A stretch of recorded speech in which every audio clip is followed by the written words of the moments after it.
They've been out there watering it all morning long, and the drivers have already been out on practice. I don't know. I wasn't up here for practice, but I know that the track is like very well prepped today. It was very well prepped. It was good yesterday. But there's a few rollovers and some stuff Yes. I was hearing about this morning. I think you were talking about some of that.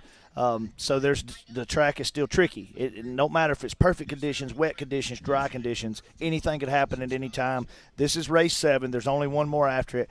Everything matters at this point. Everything matters, and one wrong move out here in the heats could really mess up their day. Exactly, and I know that some drivers are sharing vehicles because they've had issues at other races, so it's all about keeping the cars together to finish your races for your points. Well, and yesterday in practice, I watched specifically for certain drivers and what they were doing, and it really became interesting because it became apparent that you could tell some drivers really did their homework, really did a lot back in the shop preparing for this weekend. And I'm not going to say not everybody did that, but you can see the gap is growing, I think, between the ones that aren't able to put as much into it as they possibly could, and others, basically, this is their living in the pros. The gap was just astronomical yesterday in speeds on the racetrack. Right. Well, you know, this point in the year, because there's the track, you've had it all year long. You've really learned how to dial it in and what to go for. You've had it dry, you've had it wet, you've had it perfect, so you can gauge the track better. Your whole mentality starts to change at this point in the year because you become so accustomed and fine-tuned with the track because it hasn't changed all year. That's what's really cool about racing the same one over 8 races versus traveling the country and racing a bunch of different places. You never get as comfortable as some guys are here, and they've had more practice, they've had more laps, they've had more racing. Daytime, nighttime. We've seen it all. Right. So they're completely comfortable on the track at this point. They're literally on a mission. They know what they got to do. Now, the only thing stopping them is where is the limit of the car. Exactly. And that comes down to how hard you want to drive it. Like you're saying, the limit of the car. How hard can you push it? You know, in the corners where there are rocks and then you have the dry spots and the wet spots, and it's set up. And the thing that's really interesting, too, is the track crew has learned this racetrack. They know where the spots are that needs a little extra water as compared to earlier this summer, where they were just throwing water out there and you didn't know if it was going to soak all the way in or puddle up for a while. Now they know. They're experts on this dirt. They're experts on these 100%. Rocks, these turns. So they know where it needs a little extra for the right kind of traction, how to make it last throughout the day. And to be honest with you guys, we've had a horrendous summer of heat and sun and wind. You might be underselling that a little bit. I think he is. My point being is that the track crew, we had nearly a perfect track almost every single round of racing. Yep. Even in all that heat. So these people really know what they're doing here. 100%. The whole entire team that's been working together and built here and brought into Mid-America has been fantastic. I'm thankful to be a part of it. I'm sure y'all feel a very similar way, and it is amazing to watch the learning curve of where we started a few years ago and this year, how smooth things have went and how it's actually been clockwork. And everybody's doing their homework right all the way up to Jason. Yep. He's flying into different facilities all over the country, checking them spending a day or two there, studying what they're doing, how they handle the track, how they work the dirt. Maybe they need a different kind of dirt here, a little bit here and there. He's learning all kinds of things and bringing the best of what these other facilities have been doing and putting it into play here. Yep. Exactly. Heavily invested from the learning curve point and heavily invested to make sure the best of the best is provided for the racers, which in return is also providing the best opportunity for our marketing partners to present themselves, which overall is just a winning formula. And, man, it's just been fantastic to be a part of that. And we're just getting started. And, Joey, you're saying that, being a part of the track, you've been here for a lot longer than Scott and I have, and you have a lot of experience with all the different aspects that are going on here at Mid-America. You are a very busy man. You're involved with all of it. And just the growth over how you've been here for a couple of years, correct? So me and Jason got together in 2018. So we really kind of sat down back then and put some things in place that it's been cool to watch come to life. Quite honestly, I didn't know that we'd pull any of it off. But Jason's an amazing owner and manager, and he knows how to bring people together and bring the sport together. And man, I'm just thankful. I think we all are. In fact, our first race is just about ready to take that green flag. Heck Pam, yeah. let's have that lineup. I want to thank you for joining us up here today. You got a lot of fun stuff going on, man. Here they go. All right, yeah. This is our amateur NA class out on course right now. We do have our first wave of cars that have taken the green flag. We have Brian Taylor, Jeff Chambers, Dan Holm, Quinn Kleinig, Daniel Morris, and Nick Sinkard that just took the green flag. Oh, we got parts flying off of stuff. Oh, no, that's not good this early. Oh, and you can see. It's slippery.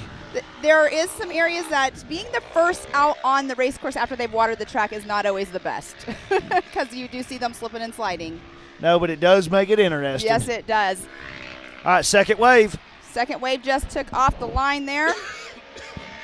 That looks like Bree Seek or Josie out front. Which one is it? Josie Watkins. We have Josie Watkins, Heath Henderson, Waylon Wharton, Dakota Medlin, Tyler Johnson, Bree Seek, Blake Helms, Alyssa Graham.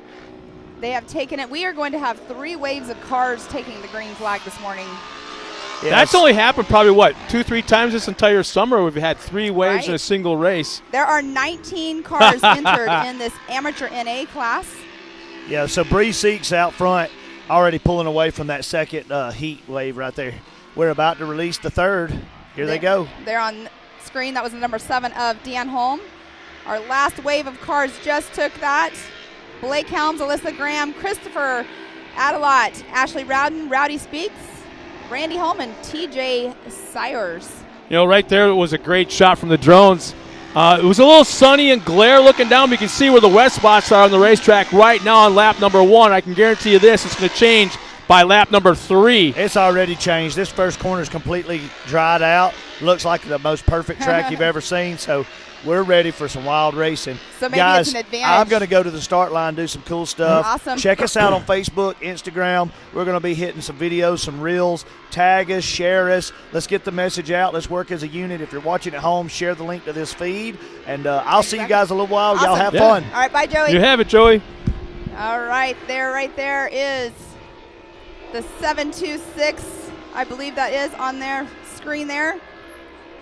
I also remind everybody at home that's watching us right now, check in, let us know where you're watching from. If you have any questions, Pam and I will do our best to get those answered. But let us know who your favorite driver is, who you're cheering on, and where you're checking in from. So we'll be doing that all day long. And look at the drone footage right there showing the way the track is all set up. I love seeing it from above. That is our race line jump right now. That is on screen. Going into that last right-hand turn right before they go through that finish line. And I believe that is Bree Seek right there. And the Polaris RS1.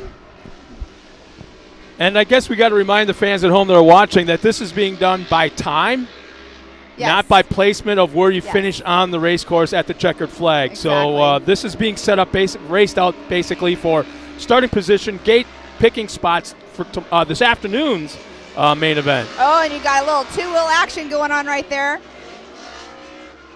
This is a really cool section right here. They're making a right-hand turn going up onto the Talladega turn. The drone footage is amazing, but it does no justice for how steep that hill is right there. And that is Waylon Wharton right there. That is a battle going on with Waylon Wharton, Dakota Medlin. They're getting ready to go into that rhythm section. The rhythm section is a great Unrhythm. we always talk about rhythm, non-rhythm section. But right now we have Brian Taylor, who has the fastest lap so far of this heat race number 1. Oh, a little bit of bouncing around there on screen. And it looks like Bree Seek has jumped out with fastest time right now. They are doing 4 laps. Actually, it's 2:12 of Blake Helms. Scored on lap number 1, but yeah, you're right. Bree Seek, her best 2:13.3, so very, very tight times right now. And there's some water settled right there on the screen there. You can see the drone footage getting that. And I believe that was a 927 of Nick Slinkard right there on screen. Little tuck to the inside, makes the pass. Some great battles going on here in heat race number 1. And we're out here at round 7 of the side-by-side championship series. We have a lot of people that are in tight point standings right now. This race right here today is going to be a kicker for some people that are so close in points. It's just basically holding your car together and finishing the race today. It's pretty tough when you got a full-blown practice one day and then actually 2 races coming up next. That's a lot of prep work and a lot of fixing, yeah. Exactly, and that right there, they are coming down through. That's the hill that they're showing on screen right now. That is the one they go on off the start. There is a hole shot award right there, an HMF hole shot award that they will get during the main event. Whoever gets that hole shot, they do get a little extra bonus from HMF. So Barbara Lacey checks in from Tomball, Texas. She's watching Darren and Michael Green. Thank you, Barbara, for checking in and cheering on your favorite drivers.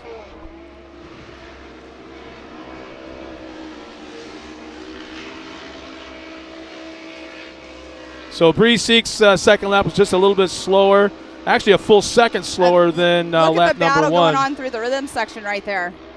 Now, one thing we haven't talked about is in that muddy area, look at all these cars just loaded with mud. And that's the kind of mud that's sticky and it'll hang on to the car. Think what the drivers are doing with the tear-offs of the mud muncher systems and the helmets. That's Jeff Klamers right there and Dan Holm. Bree Seek, all 3 battling it out. Whoa, Josie Watkins, big time lap time, a 2:11.3, the quickest one by over a second. So Josie really kicked off a great lap. That's Bree Seek right there. She just took the outside turn and took over a position from Dan Holm.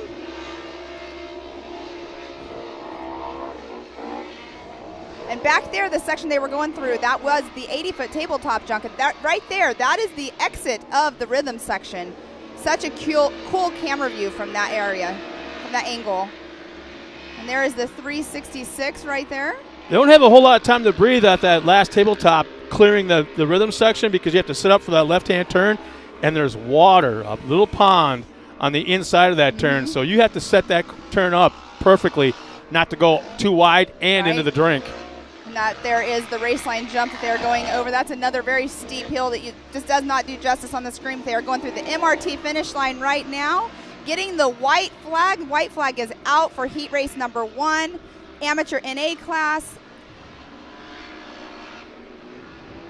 And you can see right there, we're not doing the Barbie Jeep this weekend, but you can see the hill is still being maintained. Beautiful green grass. Beautiful. Beautiful sod was laid out on that before we had visions out here. And that right there is a very weird right-hand turn when they're coming down that hill. There's no bank, as you can see, that they can use to turn on that, so you do have to check up just a tick.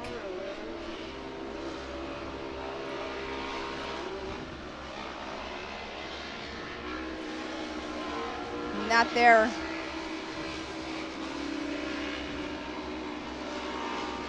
You can see the water has settled in certain areas, but the track is in pristine conditions right now. Going to enter into that rhythm, non-rhythm section. Right now it's a little difficult to see all their numbers because the mud has taken over, but that right there is the 927 of Nick Slinkard on screen. Bree Seek right behind him. You can see that Bree had to kind of it was falling right behind the car in front. Had to pull off to the side just to try and find clean air. Exactly. And you can see one, I didn't see on the last time by, but someone's smoking pretty hard right now. They were doing that at the beginning as well. With this water and mud that they're going through, it could just get a little water somewhere to create some steam on the motor. They will be getting that checkered flag here in just a moment. Brian Taylor out there, Blake Helms, Josie Watkins, Waylon Morton. It is not on position, finishing position. It is on time. So, yeah, right now it's still Watkins with a 2:11.32 with the time to beat out there on that race course. Again, I want to really reiterate the fact that this is done by time, not by where you finish at the checkered flag. So far, yeah, it looks like Watkins will have the fastest lap of the race in that 2:37. All right, Brian Taylor has just taken the checkered flag, first in position, but not on time. Josie Watkins with a 2:11.326 so far has the fastest lap of the amateur NA race number 1. By a long heat shot. Race number 1, not race. Our main events will be starting at 2 o'clock today for our main events. If you want to watch the live timing as what we are seeing here, make sure you go to mao.livemotorsports.com. You will be able to watch the live timing as we are calling it out. You can see right there the MRT finish line. A great overview of the track right now. Can we talk about a little bit of a, kind of throw out a little bit of a teaser? For what? For the next event coming up. There's some very, very cool things. Stay tuned to every form of social media that's out there. We'll be making an announcement on not only what's going on that race weekend, it's just something you might want to set aside in your calendar and save the date. Okay, we're not getting married, but save the date anyways. That was the number 27 on screen just now that was throwing a little smoke out of the back end of the car. I don't think it really probably is smoke either. It kind of looked more like a steam. Steam, yeah. But there's the MRT finish line right there. You can see our spectator area.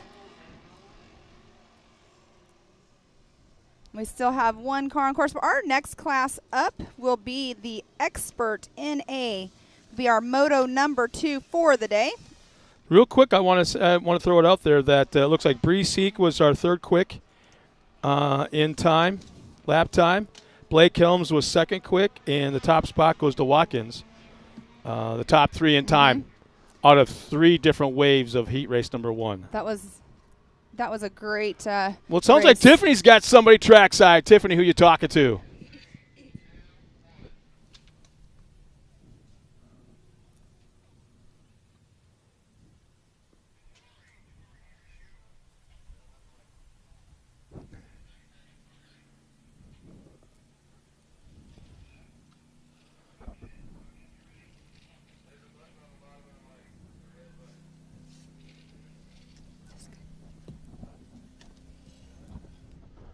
All right, it looked like there was just a little bit of a microphone technical issue going on there, but we do have our next race, so if Tiffany gets that mic going, we'll go ahead and grab him. All right, so we're going to go back to Miss Tiffany Stone. I'm very confident right now. First time here, so I'm really just trying to get used to the track and learn my lines, learn from the other competitors. This is probably the most competitive series in the country, and it's only my second real race in any side-by-side at all. And so we're just, coming out here to learn as much as we can. And talking about that, obviously we have the mains later on, so you're going to go back. Obviously you've got some notes that you want to change. Overall, though, how's the car running for you? Real well. We actually had a rollover yesterday, but we got it back together, and I want to thank all the guys that helped me, Jason Everhart, Will Harris, Bo. A lot of people have pitched in, and I really appreciate their help. Wonderful. Well, great talking to you, Jeff. Back up to you guys. Thanks a lot, Tiffany. As we get ready for our next race, you got the lineup all ready to go. Who we got? Yes, we do have our Expert NA class. This will be moto number 2 of the day. And we have Mr. Carson Vell in the 999. We have the 242 of Darren Green, 21 of Keegan Cummings, the 003 of Mr. Will Harris, which he just mentioned, the number 14 of Gavin Beers, 978 of Rick Schroeder, the 401 of Chad Mayo, 37 Patrick Shamblin, number 12 of Aliana Baker, the number 16 of Aaron Cuevas, the 614 of Sean Philbin, the 1776 of Braxton Moore, and the 24 of Reese Harris. That is our lineup for the Expert NA class. We have a total of 13 race cars that'll be out on course. While we have just a moment, I want to ask you on a personal level, you've got a racing family, and your son's been out here racing all summer long. I think he's missed 1 weekend of racing or 2. He's missed 2. He's not here this weekend as well because the team driver, once you use your team driver, they have to do 3 races. Gotcha. So, and we are green, green, green. Right now they're going up that start line, which is another very steep hill. So our first wave of cars, which is Chad Mayo, Rick Schroeder, Gavin Beers, Will Harris, Keegan Cummings, Darren Green, and Carson Vell. Carson Vell is only 14 years old. My son is 14 years old, but he is out there with the big boys racing. He's a big kid himself. Holy smokes. Yes, and he is right now in position, third place right now. I believe that's Mr. Will Harris that did get the whole shot, even though the whole shot does not count in the heat races. It will only count for the main events. And second wave just took off the line. So this is going to be a great heat race. All of them are going to be great heat races, but this is the Expert NA class. These people, they have been racing for years. They have experience. I mean, we got Aliana Baker right now, just took the whole I'm telling you, that young girl, and I mean girl, she's just this tiny, petite little thing. I think she's a junior in high school. Yeah, I believe she's 15 or 16 years old. And she's a cheerleader, the whole 9 yards. And I just saw the move she put on the outside, coming down the hill, on the outside of the corner, making the pass to the top spot. She is, when she crawls out of that car, driver. It's, oh, absolutely. Her and her brother both. Oh, got a little bit of contact with Aliana Baker. Now it's going to be fun watching her try to pick her way through the top two to get back to the front. That might be Erin Cuevas. I can't quite tell. That is right out in front of her right now. If you remember the last round of racing, both her and her brother were the only two drivers in the entire class, in the entire series, that was making some moves out there in that same spot on the racetrack. Yeah. And I asked them about that. Do you guys like watch each other, help each other out? And her words were, we can't talk about it. And there's a great battle going on between all of them right now. And that, I believe, was Gavin Beers that was battling it out with Miss Aliana Baker. Coming around for lap 1, getting completed by Mr. Will Harris, in position in first place right now. Oh, man, Aliana's got all kinds of problems. Is that her off the track? Completely off the track on one of the that is that emergency roads. That's that very weird turn right there, that left-hand, like, off-camber turn that she just looks like she kind of maybe went a little too far on the outside, and it just pushed her right up the fire road, as I will call it. Somebody's got some parts laying out on the course right there before the Ultimax Spillway, 80-foot tabletop. But Miss Aliana, it looks like she might be having some issues out there. Tell you, the adventures of Chad Mayo to get his car completed and here at the racetrack has been fun to watch on the social medias. Yeah. Man, oh man, because he had a horrendous rollover one round ago.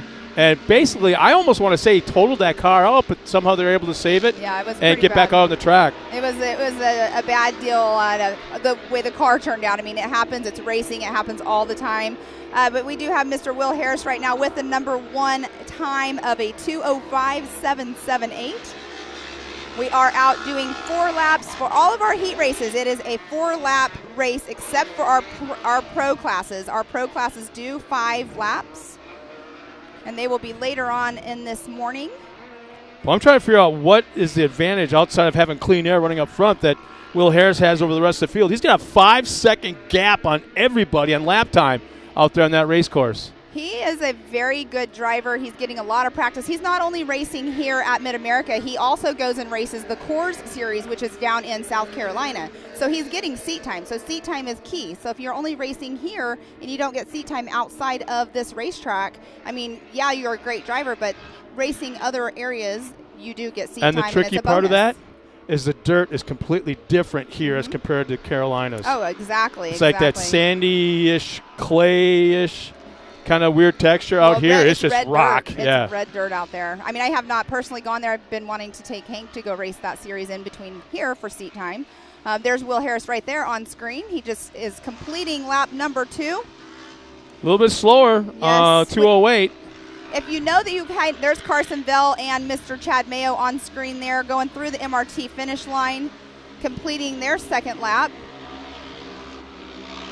We got some spotters that we're passing by right now with the drone coming in, and there's Will Harris again. Carson Vale on lap number 2 had his best lap of the race so far, so he's getting quicker, where quite a few others are just off the tick from lap number 1 a little bit. And Carson Bell doesn't only race in this class, he also is in the Youth 1K class, I believe. So he's getting out of his car after this heat race, and his other car is already going to be staged over at the start line because he's going to turn around and get in his next car and race right over again. That's another way of getting great seat time, is racing in multiple classes out here if you have multiple cars. But right now it looks like Will Harris and then has the number 1 time. Carson Bell sitting in that 2nd position with time at a 2:11.070. Reese Harris 3rd at a 2:11. Chad Mayo's, I think, up in the 2nd, so he's got a 2:10. I was going by the little ticker on the side of the screen there. So good on him. I'm a fan of Chad. Just watching what he does, and he's a goofball to begin with. We do have Aliana Baker pulled off to the side. It's not on screen right now, but it looks like the tow recovery crew is out there with her. And that battle going on right now on going into the rhythm section. Track crew did an amazing job this morning. I came out early this morning and went to check out the track. I was like, it's before the sun came up, and they were already out there watering the track. Oh, I talked to one of the track workers last night, and they were coming out to water all night long, straight through. Yeah, you really have to whenever you're wanting to have a pristine track. But it doesn't matter how much we water this track. By the time we get later on into the races, it's going to dry out, because you get down into the dirt and start making those ruts. 3 inches down, it's already dry down there, so you're going to throw it out. So right now, Mr. Will Harris still out in that number 1 position on time at a 2:05.278. Carson Vale stepped it up from a 2:10 to a 2:07. And you can see right there on the right-hand side of the screen, that is Miss Aliana Baker getting towed off. But you know that her crew is back at her camp already going to be ready to get her fixed for the main events. And that was Chad Mayo, I believe, on screen just now. Ooh, a little sideways right there by the 2:42 of Mr. Darren Green up on that Talladega turn. So he is trailing behind Chad Mayo, trying to catch some time there. Doing that little S turn going into the rhythm section.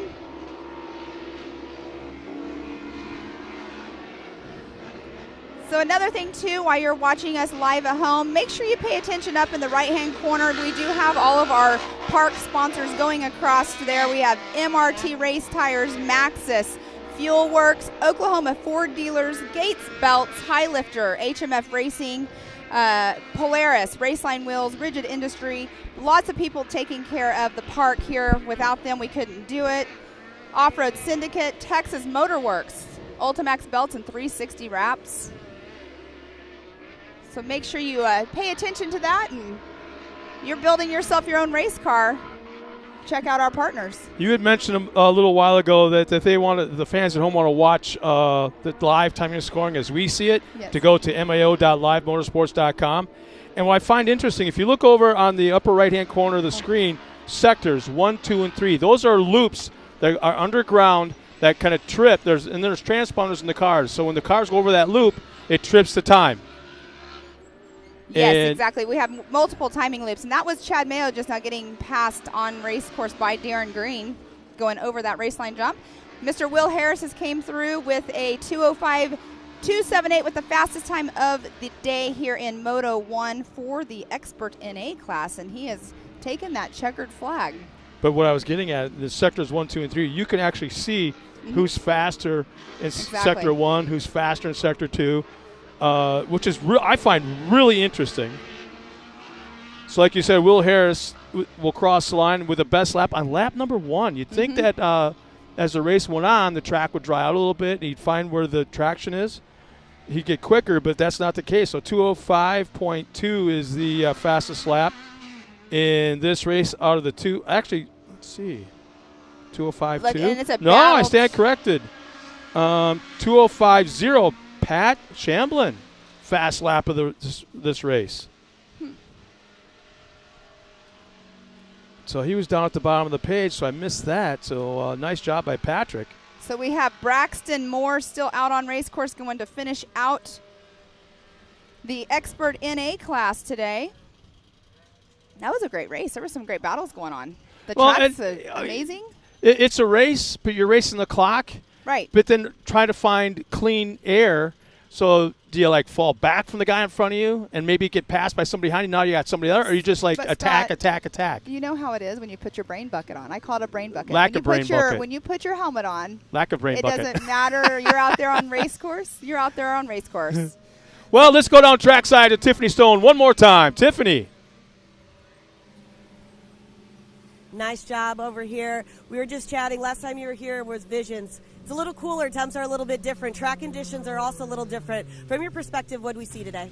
Well, I tell you, the track was super wet. A little bit worried about it. My spotter said coming into turn 1, it's going to be pretty sloppy wet, but managed to put the old junkyard razor here. It come through. It's been doing very well. We're getting faster and faster, and I'm learning how to drive short course.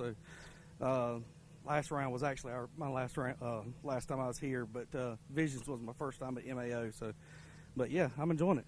And talking about that, you also mentioned core, you also mentioned Ultra 4, and what we notice is seat time is everything for somebody, and like you said, you're trying to get a little bit better out there. What have you learned from last round? Well, that back tabletop, it's a booger, and you want the car to fly just right so when it lands, it's not killing the car. And we're also we've been having some bearing trouble on the rear. We got some bearing carriers that are going to take care of that for us. So. Wonderful. Well, we're going to let you get back, get ready for the mains.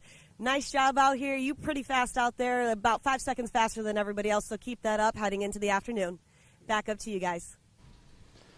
Thanks a lot, Tiffany. And we're getting ready for our next race already, race number 3. Are there multiple waves in this one? There are only 8 drivers in this one. This is our Youth 1K class, so our Youth 1000. And like I said earlier, Mr. Carson Bell, he's up there probably switching out cars right now. Real quick, yeah. The lineup. So here's our on the pole right now in the Polaris, the 333 of Dylan Jacobson, and right alongside of him is the 999s of Carson Vale. Ty Lukmeyer in the 225 starts third. R.J. Tremblay in the 1810. Starting fifth with Jace Leach in a Polaris in the 979. T.J. Sowers in the 157. Kennedy Singleton in the 71 starts in that 7th spot. And Michael Green starts 8th in the 75.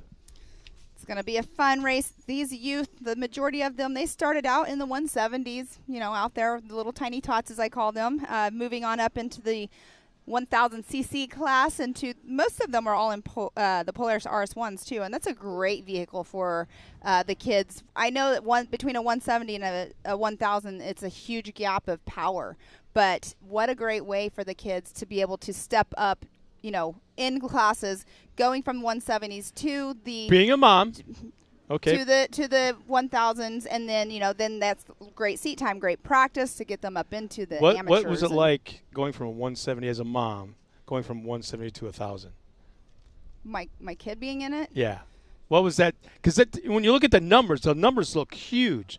When you talk about the horsepower and the CCs and all that kind of stuff, it's a big gap. It is a big gap. It is a big gap, but honestly, as a mom, always made sure he was in his proper safety gear, making sure it's properly adjusted for how it's supposed to be, because all of our racers have certain safety gears that they have to wear, and they have to wear neck restraints, and you just have to make sure it's all properly adjusted. And I wasn't worried.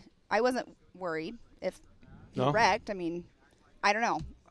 It's a hard question because I was nervous, but I wasn't. But I know that there's a lot of people out here that have their kids that have moved up, into classes, and there are some parents that are nervous, and then there's other parents that are just how I think, it's just a natural thing because their kids have been racing for so long. Yeah. So it sounds like we are going to head to a quick commercial break, though, while we're getting ready for the next round. So we'll be right back after this.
ready for any challenge. Maxxis tires can handle even the most punishing off-road conditions.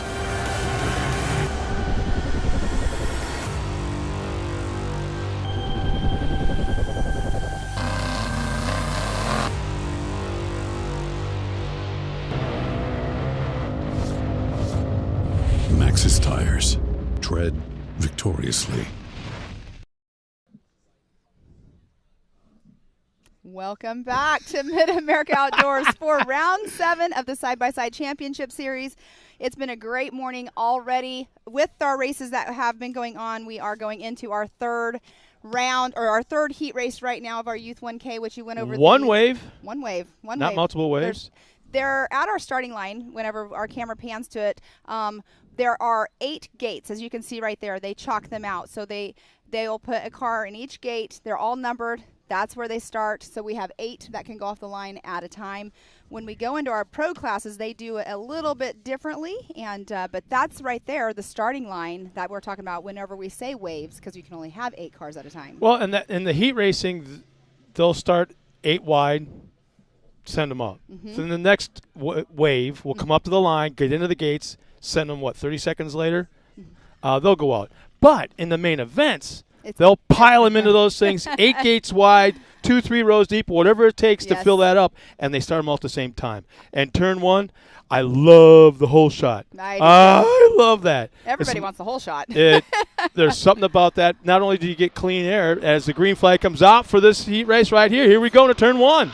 All right, looks like only 6 took the start. I did see a couple cars roll up, so maybe they are doing a 2-wave heat style, but right there you can see they just now hit the mark of the whole shot. So later on in the main event, they will be hitting that and getting a little extra bonus. Oh, and April Schroeder checks in and goes, go Pickle in the triple threes. So we know who she's cheering on. Carson Bell. Dylan Jacobson. The triple three. I was thinking triple digits. Sorry about that. But right there, they're going through that Talladega turn. And it looks like, I believe, TJ Sears is already out in front. But that doesn't mean anything. It's all about time. Oh, this is our 800cc class right here that took off the line. We do have a couple of them in this race because we do only have a few, which is Miss Kennedy Singleton and Michael Green.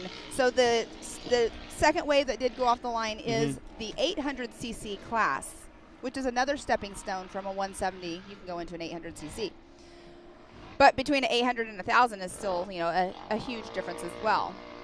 You can see right there is our track safety crew. We have them all over the race course. That is #1 thing out here is safety first. And on screen, a great battle right there going into that weird off camber turn. You can either take the outside line or the inside. It just depends on if you're passing or what you're more comfortable driving. We got to do bring a pro driver out there, just himself, run a couple of test laps. First 3 laps, do the high side, and then we would do the speed rate. Oh, there we go. Nice run here. That was a great run going there right But like I was saying, get it at the end of the straightaway then.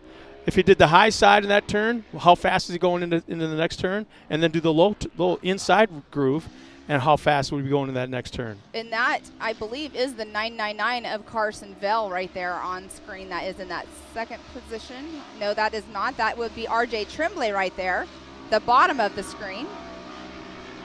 And we have somebody off race course there. Can't quite see their number, but it looks like it might be a 4 in it.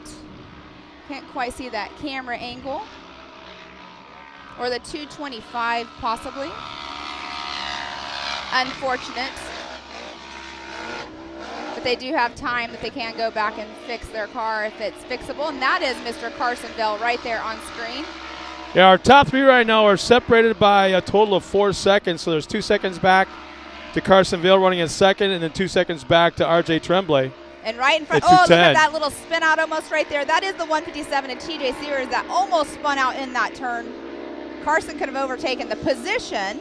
That'll be one of the spots where we're going to see if there's going to be any kind of blue groove, that spot right there will be the first place we see it.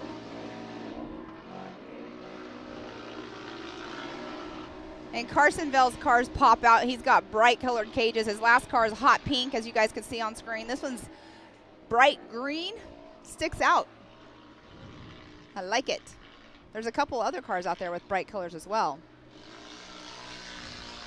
But we do have TJ Sears is in that 206.979 right now, holds that top spot of time.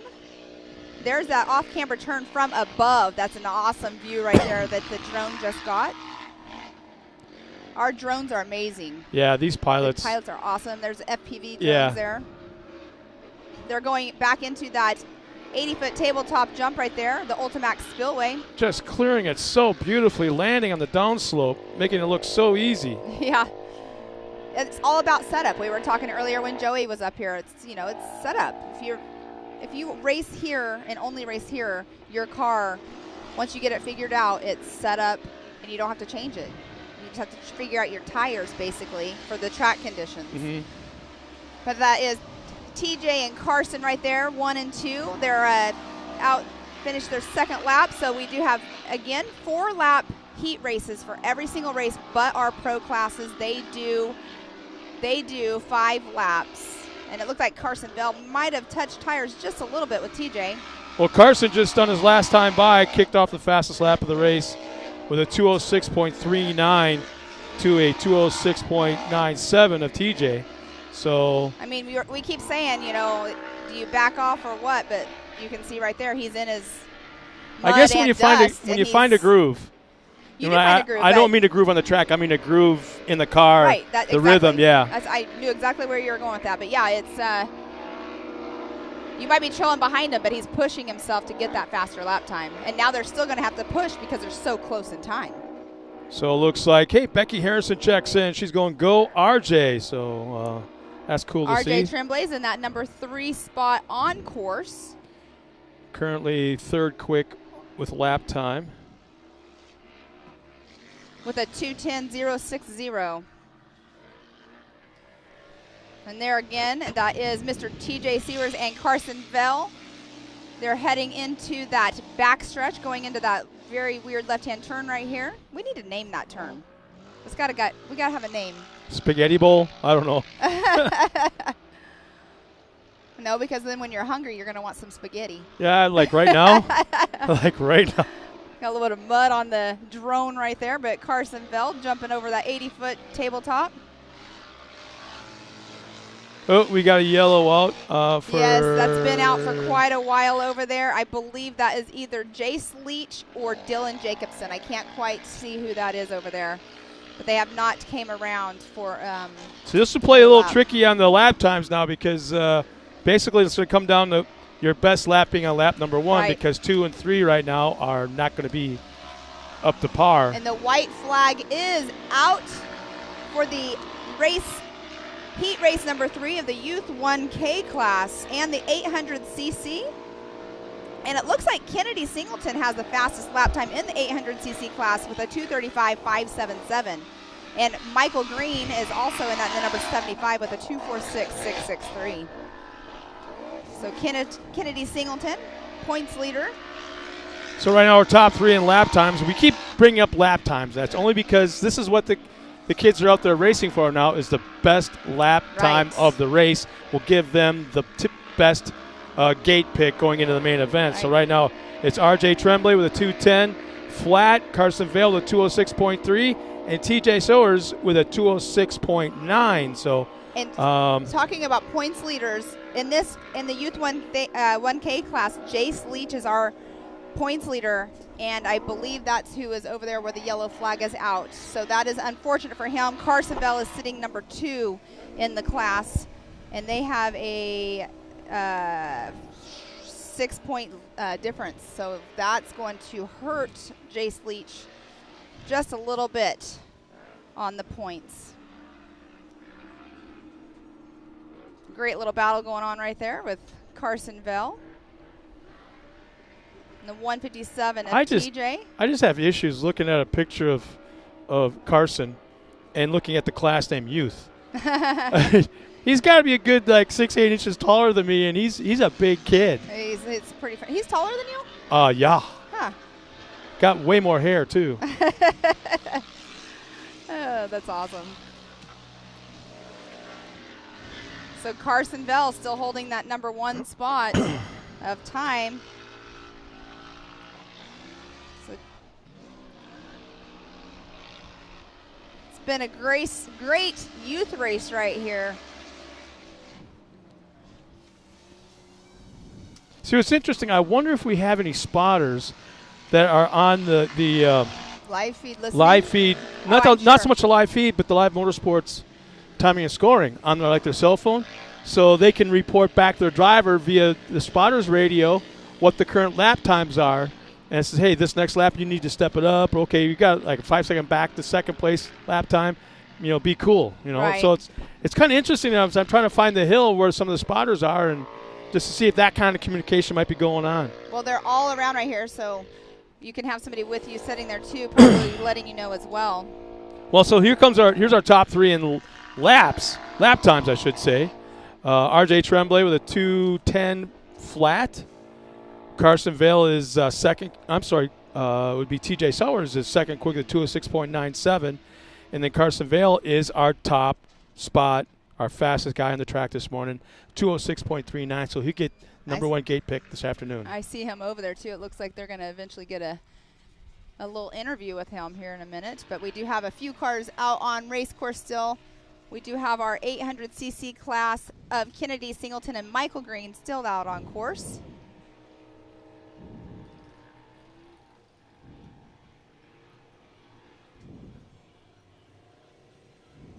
And Kennedy Singleton is still out in that number 1 position for the 800cc class.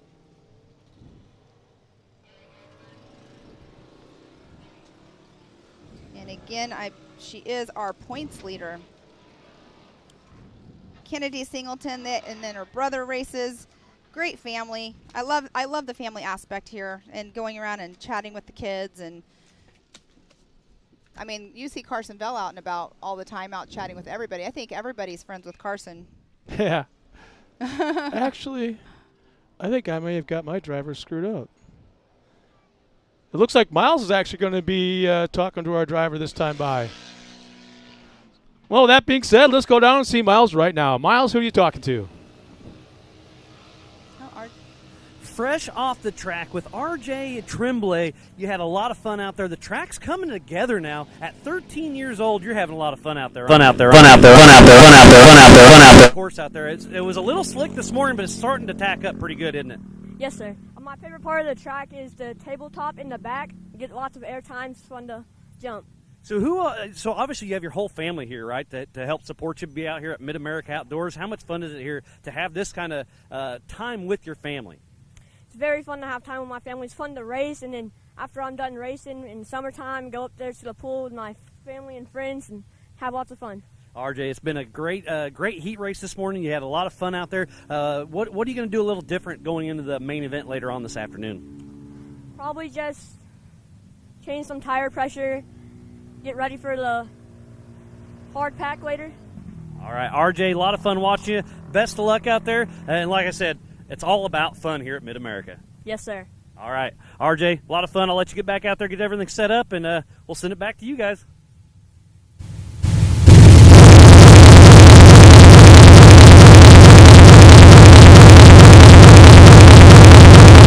Facebook page and what people are saying, and Julie Thomas checks in, way to go, Carson. Joe Kaufman, good job, Carson. So yeah, you're right. Carson talks to a lot of people, so there's gonna be a lot of people probably checking in. So that's kind of cool to see. Fan base out there. But we do have next up Moto number 4 for our heat races. It's going to be our women's NA class. We have 11 drivers out there in the women's class that'll be racing. We have the number 10 of Haley Boodle, the 528 of Leslie Yoshimoto, the 505 of Michelle Potska, the 17 of Brooklyn Singleton, the 237 of Josie Watkins, the 774 of Shiley Broker, the 27 of Felicia Johnson, the 8A of Alicia Graham, 15 of Ashley Rowden, the 431 of Bree Seek, and the 314 of Katie Thompson. And Miss Haley Boodle is our points leader in this class, so we will see how this turns out. She does have only a 1-point lead over Josie Watkins in the overall series points right now. This is going to be a very fun race to watch whenever people are battling like that for points. Well, I'm going to put you in the spot a little bit Okay. Oh, goodness. It should be nice to see you out in the track, running with the ladies. I did that, yeah. Yeah, a at couple Visions, races ago, at yeah. Visions. Yeah, that was a Yeah. lot of fun. I was actually it was in the turbo class, but I had so much fun out there. Uh-huh. It's been a while since I was in a race car, but had to shake down the kid's car before he got in it. You had to. Oh, twist my arm.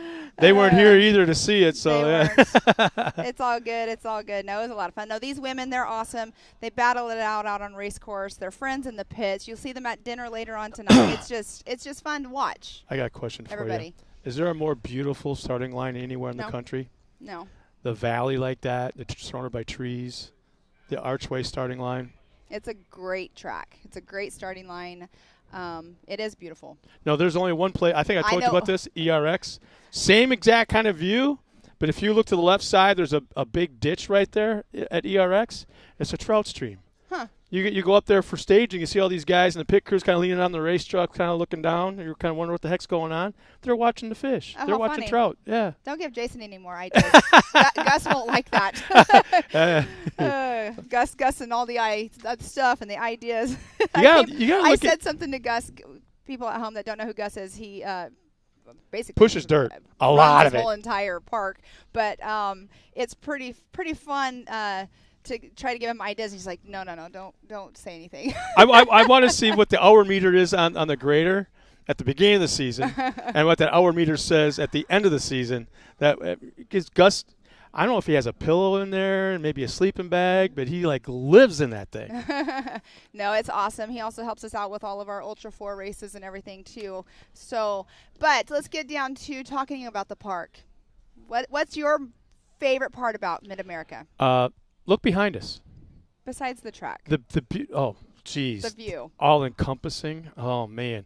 The food is fantastic. What, you look at me like I eat a lot or what? No, that's where I was going. But the menu is absolutely outstanding. The steaks, we both had a steak last night. awesome. Oh man. The friendliness of the staff. Well, the friendliness of everybody here that's part of the staff, Because part of the it's a huge family. family. Yeah. We always talk about it's racing family. So here, yes, the staff, we're all like one big happy family, but all of these racers that are here and they're all here racing the whole entire season, like they become your family too. So this whole entire Mid-America is awesome. But back to it, the restaurant, right now the pool's closed for season, but I mean in the summertime we have the pool. I never tried it out. The I can't believe it. In all the heat and all the sun, I never even dipped a toe. I did one time, but that was before when we were here for Visions. Yeah. How was it? It was great, but I haven't. Did you do Lazy River? No. No? See, I'm a floater. It was just us employees all in there. Oh, really? One of the days that we were able to go in. Yeah. No, it's a great facility. Though. They have a splash pad up there for the kids. But up on the hill, too, by where the pit bikes are. Oh, yeah. Last event, we had this mud event up there. That was fun to watch. They call it mud nasty. I was calling it nasty mud. But the pit bike track, I know Scotty Champion, who is in our pro class, he has been running the pit bike races this year. He's up there doing track prep yesterday, and I've been seeing pictures of it being posted of how prepped it is, and we'll be doing that later on tonight at 6:30. We'll be going over there. Racing starts at 7, but that's a lot of fun to watch, the pit bikes. All these big guys. It's adult classes even. It's all these big guys out there. In fact, Dustin was here. Yes, Dustin Jones was here last weekend, or with the last Quentin race Daniels weekend, and they were just a bunch of goobers out there having fun. I think he had his Captain America cape on, his red, white, and blue his signature helmet on, his matching gloves. Yeah. Yes, it's a great place here. There's always so much action going on, but there you can see on screen. Another great shot of the starting line. Wow.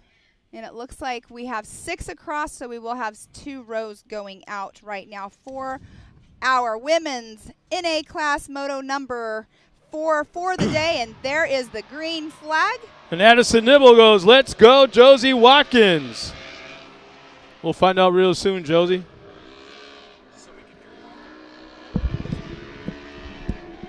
All right, let's see. It looks like Josie Watkins just took that whole shot. We do have Hayden Boodle, our points leader. By a long shot, already about a 15 car length lead going into turn number 3 in the Talladega turn. By the way, Talladega's today. And tomorrow. Oh, is it? Cup, yeah. I Xfinity usually today, follow Cup that tomorrow. stuff, but not this weekend. It's been busy.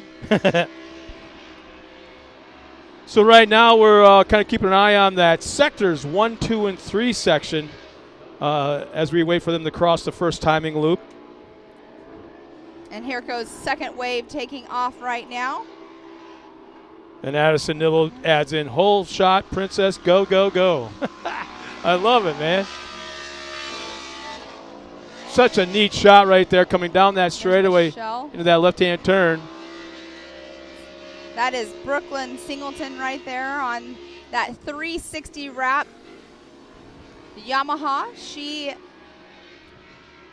has a beautiful car, but 360 Wraps also is a sponsor of Mid-America Outdoors. Yeah, they're all over the place on a ton of cars, tow vehicles, trailers. And there's a great view right there of the rhythm section. And this is the second wave coming at us. There's a little bit of mud already on that was on Bree Seek's car. That one does not have a number on it. Well, through Sector 1, Josie Watkins has the fastest lap, but man, oh man, so close behind is Michelle Patiska. You wait and see. Let's Wow. wait and see what Haley Boodle does. So Haley Boodle is another racer out here that goes to that Coors Series and races as well. I know they were there at the last round. So it's seat time, seat time, seat time. So Josie Watkins completes lap number 1, the 205.84, 205.84. As I scroll down the rest of the field, nobody is even close. Oh, and that's the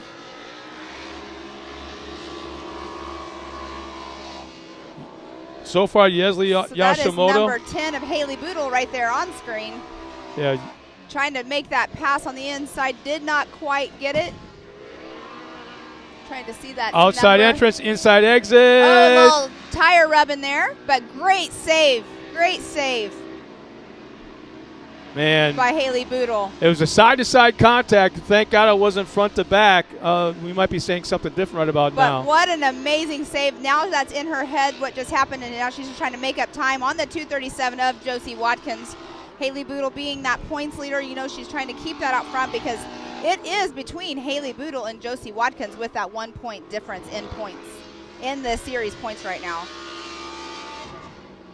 Wow. Bree Seek has the second fastest lap time with a 2:07.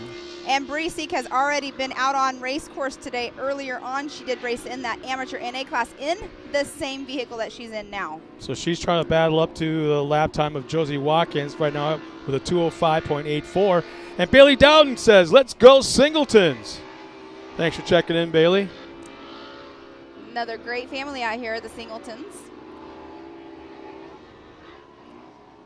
Haley Boodle is on a mission right now.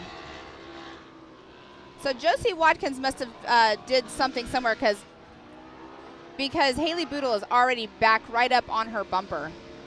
Oh, look at that. Wow. Right before the race line jump. There might be something mechanical going on because that was just a huge, yeah, I think We shall see who comes across behind us. Looks like Haley Boodle now is out front in front of Josie Watkins on race course. on course, not on yeah, time. on course. Have to reiterate that. I get excited because it's all about placement, but I know that it's not really about placement. It's about time for these heat races. So we are 4 races into our heat races for the morning here for round 7 at Mid-America Outdoors for the Side-by-Side Championship Series. Yeah, Bree Seek still has the second fastest lap time on lap number 1, which is a 2:07.85 to Josie Watkins' fast lap of 2:05.8. And Haley's got a little catching up to do. She's got to make up about at least 6 seconds Right. to get into the mix of things.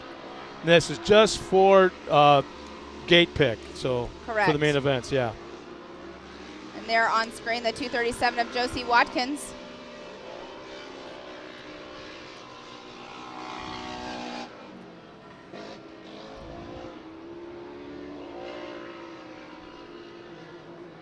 Haley Boodle on screen. Her brother actually races. Her dad races. They all race out here. It's a family affair. It's a family sport. It's so fun to see the families doing that. What's even more fun is when they start battling it out on race course against each other. And there's Brooklyn Singleton right there in that 360 wrap. Yamaha, or Arctic Cat, I'm sorry. My mistake. And the course, you can see right there, it is drying out, but it is right now, to me, that is perfect. That's perfect track conditions right there.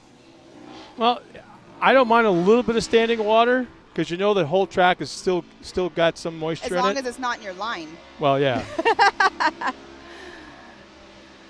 Guess that's when you find a different line to take for sure. Bob Dink Heinzman. I got to find out what the story is between Dink, Bob. But he goes, Josie Watkins, yet another top student of my man Travis Pointer.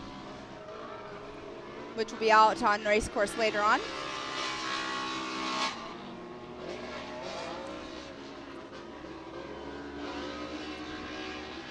Tell you, Haley Boodle's getting close to that lap time that she's seeking. 206.95 to a 205, so she's getting closer. And you do get extra points for top qualifier.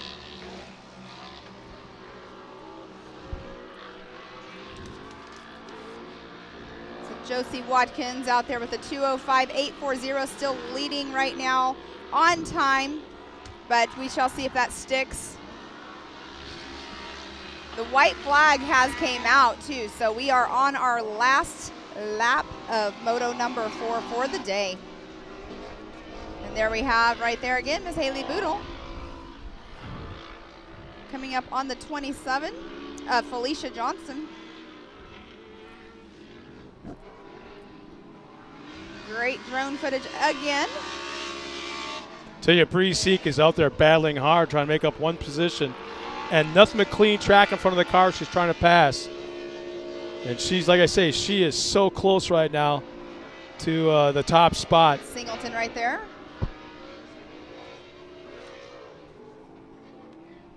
That jump back there, you could see Haley Boodle just now when she landed, it kind of just bounced like a ball.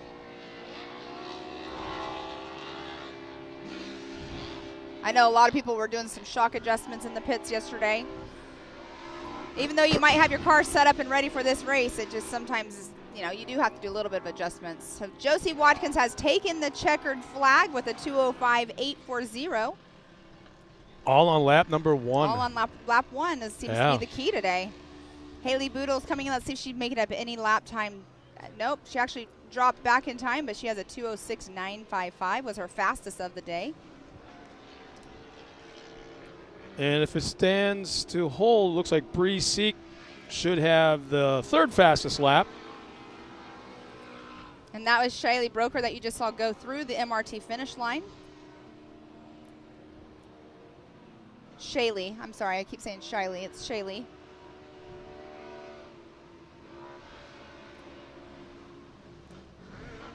These guys and gals, I mean, obviously this is the women's class, but it's awesome seeing them out here. And there's Michelle right there, the 505. And she's in a Yamaha. A great conversation with her. Michelle was telling me, like, she grew up always watching racing. She loves racing, has had a passion for racing. She watched Supercross and everything. She just started racing not too long ago, and she also has a drag car. She has a pit bike. Like, she has multiple styles of racing vehicles because she has a passion for it. And it's like she's always had it her whole life and just started racing now. Well, how cool is that, though? If you can do it, why not? Why not? Yeah, it's just awesome that she's, you know, fulfilling her dreams of going fast. Mm-hmm. Yeah. But that was a great moto out there. We're going to have the Tiny Tots come up here in just a minute. So our top 3, once again, just to recap real quick. Let's see. Bree Seek was 3rd quick. Haley Boodle, 2nd quick. And Josie Watkins will take the top spot and be able to pick gate number 1 if she so chooses later on this afternoon during the main event. Well, let's go to Miles. He's got another one of our finishers at the hill. with Haley Boodle. You had an awesome battle out there. We saw it on the show. You touched tires, got off track, but saved it. You and Singleton 1 point away going into this round. You're on top in the points. She's right behind you. Awesome battle out there. I appreciate it. Yeah, it's intense out there now, getting down towards the end of the season. People are going to start racing a little bit harder now, knowing that the championship is right around the corner. And it was a great race. I can't wait to do the feature. And I couldn't have done this without the help of my sponsors, Avid UTV, Cryptic Side by Side, with the help of Raceline and Maxxis. I want to thank my family, Skid Row Racing Team, and everybody that has helped me get to this point, because without them I wouldn't be here. And talk about Raceline. I saw that wheel hit Singleton just a little bit, and you can't even tell. It's looking great. Yeah, we hit a little bit. I kind of went in the inside of that corner and didn't realize that she was going to come down, and I kind of tried to save it, but we just touched. And if it wasn't for the durability of the Raceline wheels, I don't think I would have finished that race, as well as the Maxxis tire being extremely tough for that too. Well, Haley, your horses to horsepower, your handle, I love that, because you used to ride horses. Now you got the horsepower here, racing here at Mid-America Outdoors, and I just know you love this track. Funny fact, I actually showed my horse last weekend, and now I'm here, so I just love the horsepower, you know? Busy. Well, Haley, I'll let you get back there. Good luck in the main, and always a pleasure watching you. Thank you. I appreciate it. All right, we'll send it back up. Scott, Tiffany, back to you. Thanks a lot, Miles. And so, Tiffany, how's it going today? She's up there with Miles. It's been fun. I've had a lot of fun today. I've had a fun weekend. Well, and it's not 100 degrees. It feels like it with the sun on my legs. But no, we got some more racing going on. We got the 170s, I believe it is. Yeah, 170 limiteds. In motor number 1, we've got, 9 drivers. Here's our lineup as we speak. We got Paxton Yashimoto in the 228, Damian Shamblin in the 37, Connor Stowers in the 112. They're all in Razors. Kennedy Singleton's in the 71 in a Hyson. Some more Razors. Avery Sides in the 56. Caden Graham in another Razor in the 57. Another Hyson, the 3C of Case Beeman. B.A. Smith in a Razor in the number 52. And Mia Cotto in a Razor in the 91. And Tanya Sides jumps in and goes, let's go 56 Avery Sides. So that's so neat to. And we have Mr. Case Beeman out there, who's always one to reckon with. That is for sure. So we're going to have a little bit of fun with that. And there's something about what's really neat is if you watch closely in these, specifically the 170s, because they're slow enough where you can see when they're making moves and making turns specific to what the spotter is telling them. Mm-hmm. And that's what's neat to see is like they go into a corner or down a straightaway, the spotter tells them something, and they do it. They react. Yeah, and that car moves to the inside, outside, whatever it may be. And it's so neat to see because from our vantage point, we can almost see the light bulb go off above their helmet in the race car, and they've got something figured out. That's what's so neat about this class. Well, and this is the 170 limited 9 through 12. We do have a 6 to 8 class that will go here next after this race, but it's so fun to see that they split them up because the 6 to 8 they get out there, they get their experience, they're a little nervous. Move up into that 9 to 12 class. They have a little more experience, and then they move on up into the that 1,000 youth class, which is so fun to see. We were talking about that earlier. But we do have Miss Kennedy Singleton in number 71. She is a points leader in this class, so let's see what she can do out here today. But Case Beeman in that second position, and they have a 14-point difference in their points right now. So Case Beeman, like we were just saying, though, he's always one to reckon with out there. And Kimberly Thomas-Smith checks in, goes, go Avery. Gigi and Papa are rooting for you. Awesome. You guys, thank you so much for watching our live show. It's a lot of fun to see where everything's going with this park, be up here with the great race family that we have. But if you do want to watch it, as we keep saying, the live timing, it's at mao.livemotorsports.com. Make sure you guys are sharing your Facebook feeds, starting your parties so everybody can watch it. But it looks like we're going to go to the line here in just a minute of our Moto number 5 170 limited 9 through 12 class, and they are green. Oh, the second row. The second wave got see, I've always, and you've heard me say this before, the most dangerous position, the most dangerous job in all of off-road racing is a corner flagger during a 170 race. The kids don't like to lift. They don't like to brake. No, but you were saying earlier the parents are talking to them on the radio. So that was the first wave of cars of Paxton Yoshimoto, Damian Shamlin, Connor Stowers, Kennedy Singleton, and Avery Sides that just took the green flag. So we'll have our second wave of kids go through here in just a moment. But we have 9 170 limited 9 through 12 out on race course today. And they've got, listen closely, because they've got these things geared right to the top. Yeah. I mean, there's no. There's our second wave, just took the green flag. Now, another thing, too, with this class, they do not do the whole entire race course. For you at home that might be new to watching the live show or don't know much about the 170s, how they race here, we do cut out a lot of the track because it would be a very long lap for them. Smaller car, learning curve. They'll get to go on the big track when they move up in classes. So lap number 1, Paxton Yoshimoto on his Polaris. Has a lap time of 1:16.6. We'll see with that second wave, who has it on the second wave when they go through.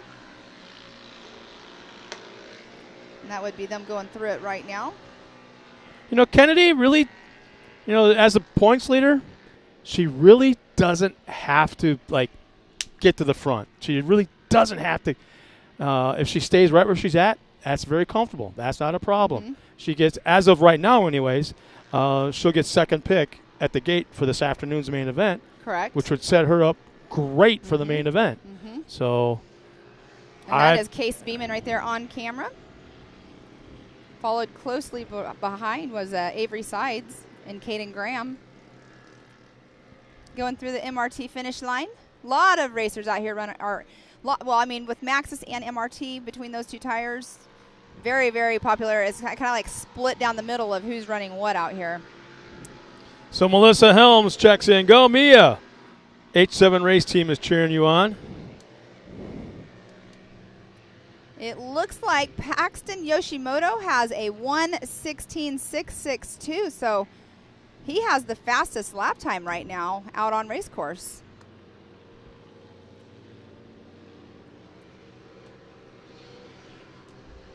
Yeah, he slowed down almost, a little over 4 seconds on lap number 2. Great drone footage right there of the tiny tots. Now, they do go back on the backstretch where we do have that 80-foot tabletop jump. That is a big jump. That's fun. I mean, what 9 to 12-year-old can go back to school on Monday and be like, oh, my gosh, you should see these jumps that we do. Like, kids and then the friends going, kind of do that head to, what? Right? But then again, a lot of these kids have already told their friends about it because they've been out here all season long, and they probably are at home watching. So if you guys are at home watching, make sure you give these kids high fives when they come back to school on Monday. Yeah. In fact, Angela Haley checks in. She goes, because remember we were talking about Kennedy and, kind of being comfortable where you're at right now, that kind of thing. She goes, she's too competitive to not try hard to be first. Right. It's hard. It's hard to not try to be in that number 1 position, but you want to push hard to keep your number 1 time. So she does have a little bit of time she needs to make up if she wants to take over that number 1 spot from Paxton Yoshimoto out here today. Well, with that being said, she's the most competitive, or she's the most consistent driver out there right now with 2 laps of 1:17 each. That is Paxton Yoshimoto and Avery Sides that just went through the MRT finish line. Connor Stowers just went through it. Now they also do 4 laps. Again, every single race for our heat races, they do 4 laps, except our pro classes, they do 5 laps for the heat race. And then at the main event, it changes up just a little bit.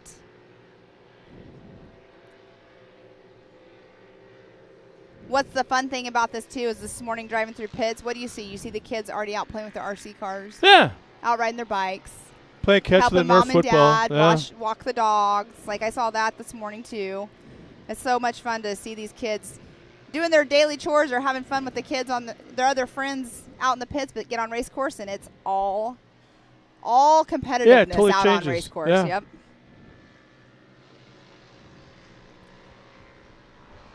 Yeah, Kennedy's really, really doing super well right now. Doesn't have the fastest lap of the race. Very, very close to having it, but the only driver to have 3 laps of in the 1:17 bracket. Kennedy Singleton just took that checkered flag. Paxton Yoshimoto, Avery Sides. That's how they came in by position. Their time is what matters, not by position. But that checkered flag, Connor Stowers has taken the checkered flag in the 112. Actually, I think they're on their last lap. That was a white flag. Timings tell me 4, so I'm not sure. On lap number 4. I don't know. Because they're keeping on going. Nobody's heading up the hill.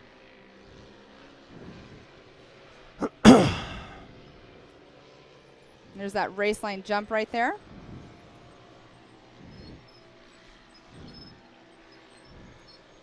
And right there, you can see that is where the parents spot from, right down there below. And we always joke about the parents have a race in themselves. When they come out from the behind the gates. And I mean it's true, because you want to get down there. You want to make sure you're down there and have your kid ready, you know, because the kids, they get down there and then that's when they throw the green flag. But yep, everybody's coming off of race course. Paxton Yoshimoto with that number 1 time of a 1:16.662. And it looks like it's going to be Kennedy's second quick of the 1:17.206. Third quick is going to be, let's see, 1:18. It looks like it's going to be Case Beeman with a 1:18.25. And you can see the next race is all lined up. They'll be going out as well. So who do we have, Pam? Who's next? Next up, we do have the 170 limited 6 to 8 class. These are the tiny tots up there that are going to be taking the green flag, but I'm sure we'll probably have an interview sometime between here and there with Miles. What I love about this class is, like you call them, the tiny tots, the fact that half the time all you see is the knuckles and the steering wheel and a little bit of the top of the helmet sticking above the door bars. That is so cool. All right. It sounds like we do have Tiffany up there with an interview, so going to you, Tiffany. BA, it's always so good to chat with you. You're looking pretty clean right now. You had some great times out there. How are you feeling overall, buddy? Good. And talking about that, we're here, round 7. We've got one more round to go. But focusing on today, what's the game plan? Obviously, to take that checker later on in the main, of course. Just go fast, take the turns well. Just don't slow down too much. And talking about that, what do you think is going to give you a little bit of difficulty out there when you're talking about turns? The track is coming out really nice. There are some slick spots still out there, though. Yeah, some spots are a little muddy, so you have to be careful on those turns. It's interesting on the turn before the big hill, the almost the final turn. Gotcha. Because it's like you're coming down that hill and then it's like super sharp, and you have to go around there. Perfect. Well, we're going to let you get back, buddy. We're going to get you in there, get ready for the mains. Like you said, it's a little bit tricky out there, but you've got it. Make sure that you take those corners nice, those turns nice, and, of course, don't slow down. He's going to take the checker later on. What's what we're hoping for? Back up to you guys. Thanks, Tiffany. That's an awesome interview there with Mr. B.A. Smith in the number 52. We are moving on to the 170 limited 6 to 8 class, and we are going to have 9 cars in this one as well.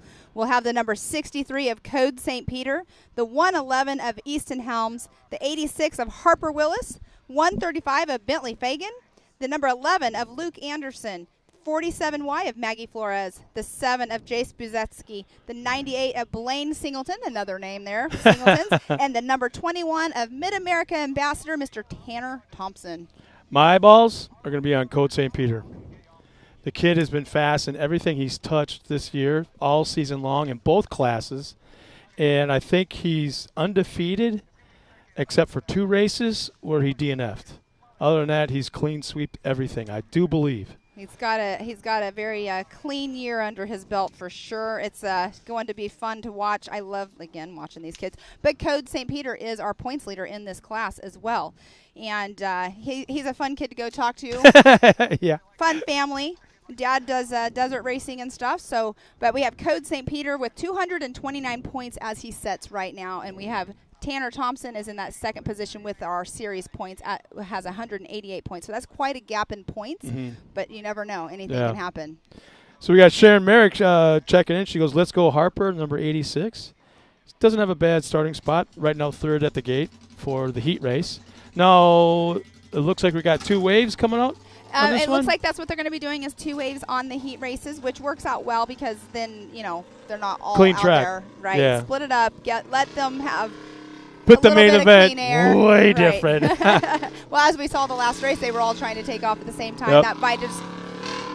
They might have just thought, let's go, it's racing. Yeah, should be noted that noise you hear in the background is a race car from a prior race, 2-3 races they ago. Came out and spotted. As soon as they get done, come out, park on the side of the hill, and spot for their usually kids or teammates. There we are. We are green, green, green. Luke Anderson, Bentley Fagan, Harper Willis, Easton Helms, and Code St. Peter. And let's see. Look at the color of the car already out number 1. Yeah. Get out front, get that clean air.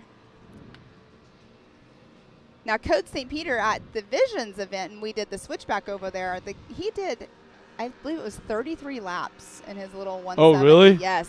I mean, it was a small race, but there we are. Tanner Thompson right there in the number 21. Taking that number 1 spot. Blaine Singleton, Jace Buzeski, Maggie Flores, and Luke Anderson, and Bentley Fagan out there right now.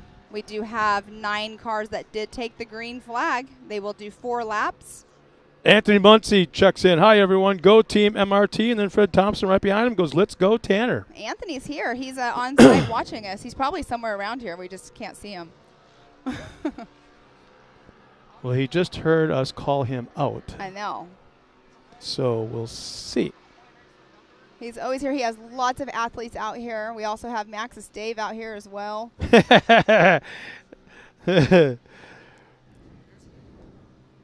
Well, sounds like we are going to have some in-car footage going on. Oh, look at that. I know they were trying this out yesterday in Scotty Champion's car and also in Cody Martin's. Look at that. Oh, you can kind that's of tell how steep no, it look at the is. helmet. You see the lightning bolts? That tells me it is, where is, I'm trying to see him on the course. Will that be number 7? Yeah, number 7. Would that be Jace? Buzecki? Is that how that's, you got me? You're going to make me go out there and like stick my neck out on the pronunciation, aren't you? I say Buzeski. I could be completely wrong. Yeah, I think it's the number 7. I see the lightning bolt on the side of the car. I saw a lightning bolt on his helmet. And that's a cool little battle going on right there with Tanner Thompson. Well, there is the number 7 right there on screen. You're probably correct. So it looks like right now Code St. Peter's got quick time after lap number 1, the 1:15 right behind him. 1:15.6. Easton Helms is a 1:17.2, so not too far behind. In the meantime, Bridget Jacobs checks in, goes, go Easton. And that was Code St. Peter just now that went by. And there's Tanner Thompson, I believe, with Bentley Fagan just now going on by on screen. This is one of those classes that you also watch the drivers and they're learning lines. That's the biggest thing. Mm-hmm. They'll come into the corner real tight, spin real fast to the left or right, and it scrubs off a ton of speed, and then they have to drag race the next corner. This class, you can't do that. You have to like carry the momentum to the turn, maybe make that turn a little bit wider, inside, outside moves, things like that. And you can see they learn that as the race goes on. Watch them on lap 1, watch them on lap 4, totally different driving style. Right, exactly. Well, and that's where the parents are telling them, trying to coach them on their lines that to, try this time, try this next time. But Yeah. that's also where practice comes in handy because practice the day before, that's where you can try to choose your line and get that practice in that you need for race day. Well, I hope I got it right, Nikki, but she checks in and goes, go, Jace. Mama is watching, and that's Nikki Buzecki. She'll tell you yes or no. I'm waiting for her response. And that is another in-car right there of Jace. That is such a cool little view. They're testing it out to see how what will work for us with in-car camera, and it's going to be super cool when it comes down to having that available for everybody to see. And then let's see, John Marty checks in, go Luke Anderson, Mr. 81 mile an hour. I'd like to know the story behind that. So Code St. Peter has that fastest time. Nikki checks in. She lets me know I'm right. It is Buzecki. Buzecki. Yes. Thank you. Thank you, Nikki. Thank you. That's such a relief as an announcer. So once again, as you started saying, Code St. Peter still has a fast lap time of 1:15.6 on lap number 1. Easton Helms is 117.2, also on lap number 1, and Tanner Thompson 118.5 on lap number 3. So Tanner's sticking his nose in there a little bit. So Perry Mahaney checks in, goes Bearded Stitch here watching. Awesome. I just saw one of those. They were handing out those fans here. Oh, really? Visions. They were little yellow fans, which work great because it was so hot here. A little warm this year here. So that is on screen right there is the 86 of Harper Willis. Nice, believe it's a purple and yellow car out there. Polaris.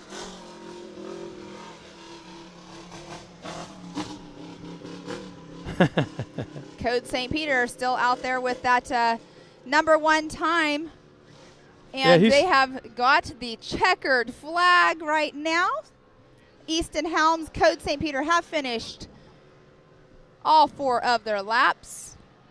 So it looks like Code will have the fastest lap with a 1:15.6. Easton Helms will be second quick with a 1:17.2. And Tanner Thompson looks like he'll come around on lap number 3 and score the 3rd fastest lap time with a 1:18.5. Mid-America Ambassador. Ambassador. Luke Anderson, Harper Willis, Bentley Fagan. They have all finished all 4 laps. We still have Maggie Flores, Jace Buzecki, and you got it, girl. Lane Singleton. Those are the last 3 that we are having come through here in just a moment.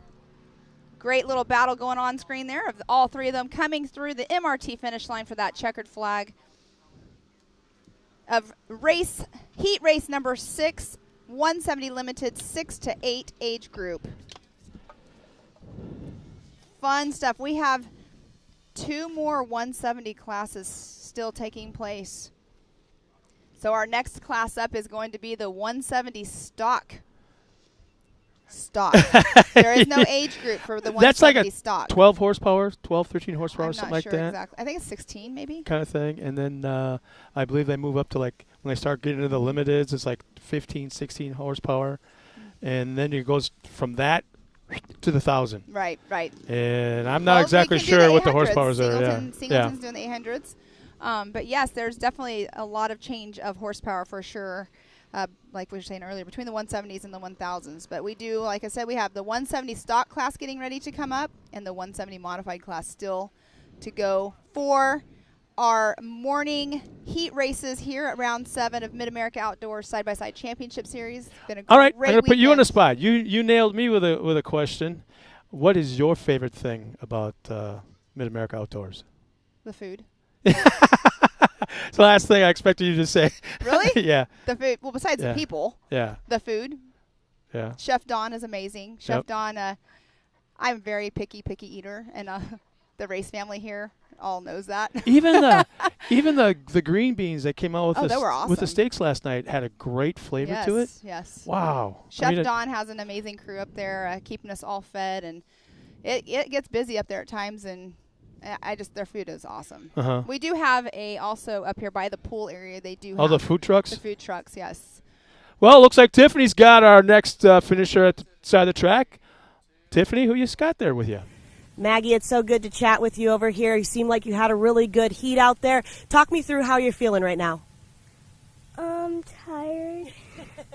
And talking about being tired, I just saw that you took your helmet off. You have a Mint 400, so that means that you know exactly what it's like to race out in the desert with different terrain, different conditions. Obviously, this is a little watered down, very pristine here at MAO. How else are you feeling going into the mains later on tonight?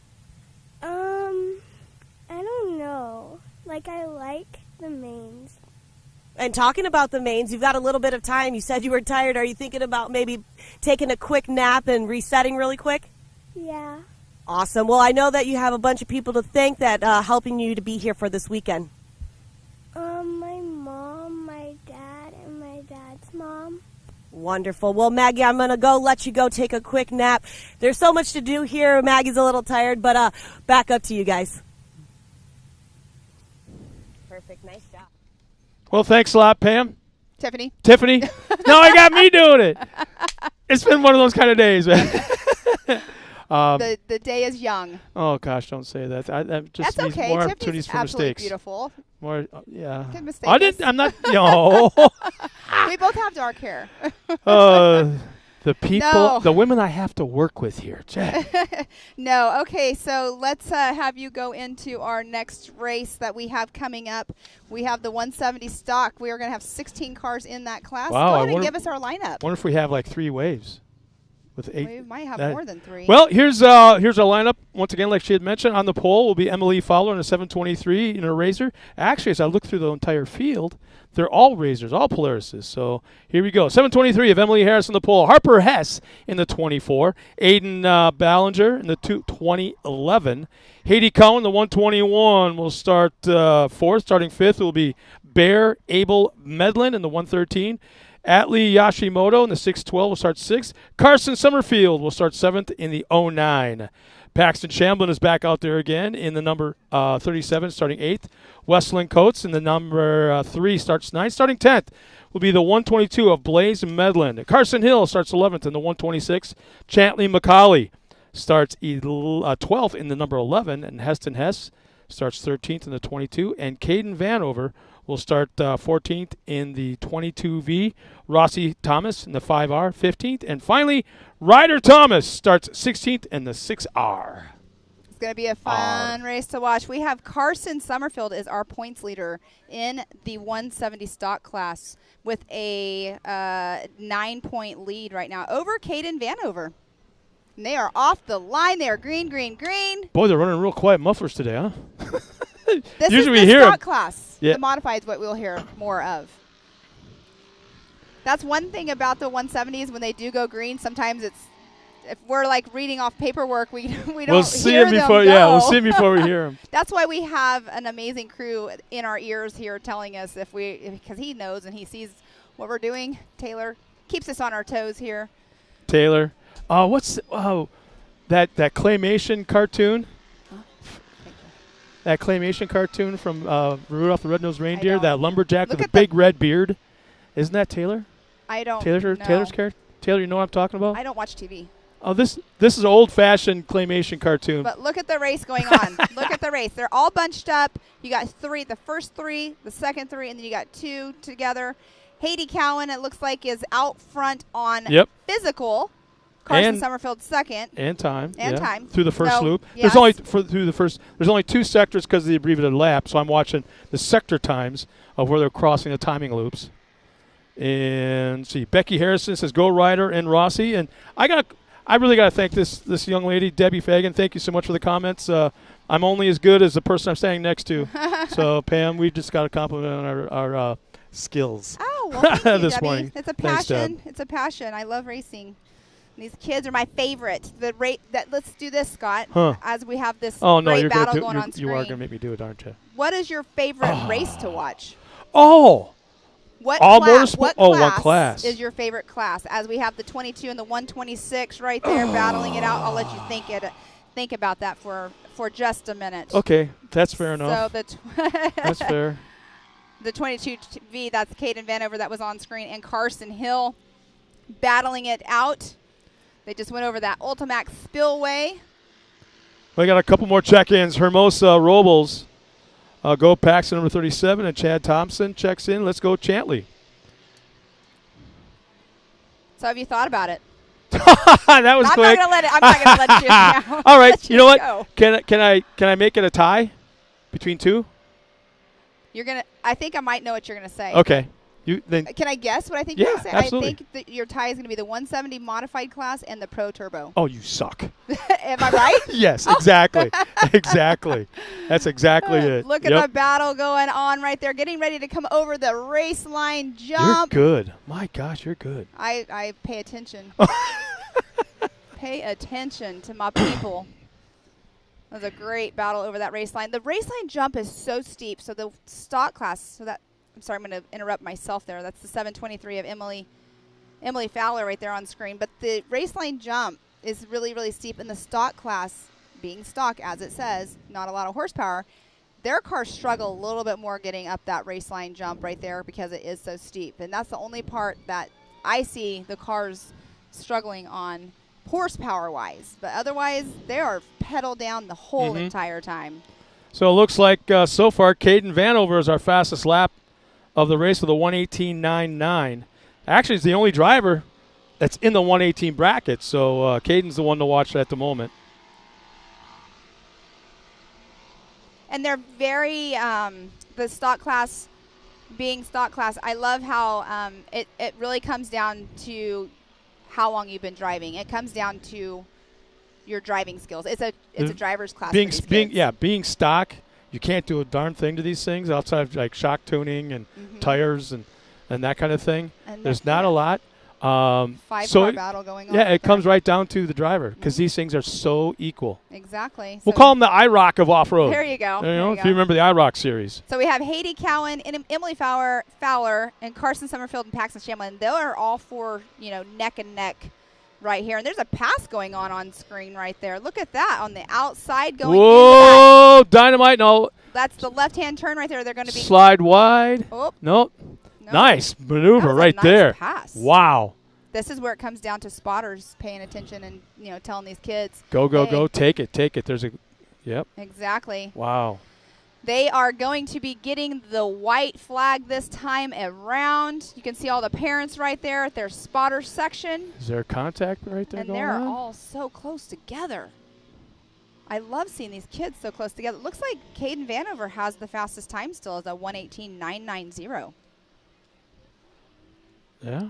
Yeah, and then Carson Hill in second fastest time is what I'm seeing. So I think you are correct, yes. Yeah. And then it looks like Wesley Coates has the 1:26.01 will be the number 3 position on time. So Penny Sherwood and Elizabeth Goodell both are all about Carson Hill right now. Carson Hill. I love, that's a great that name flows, Carson Hill.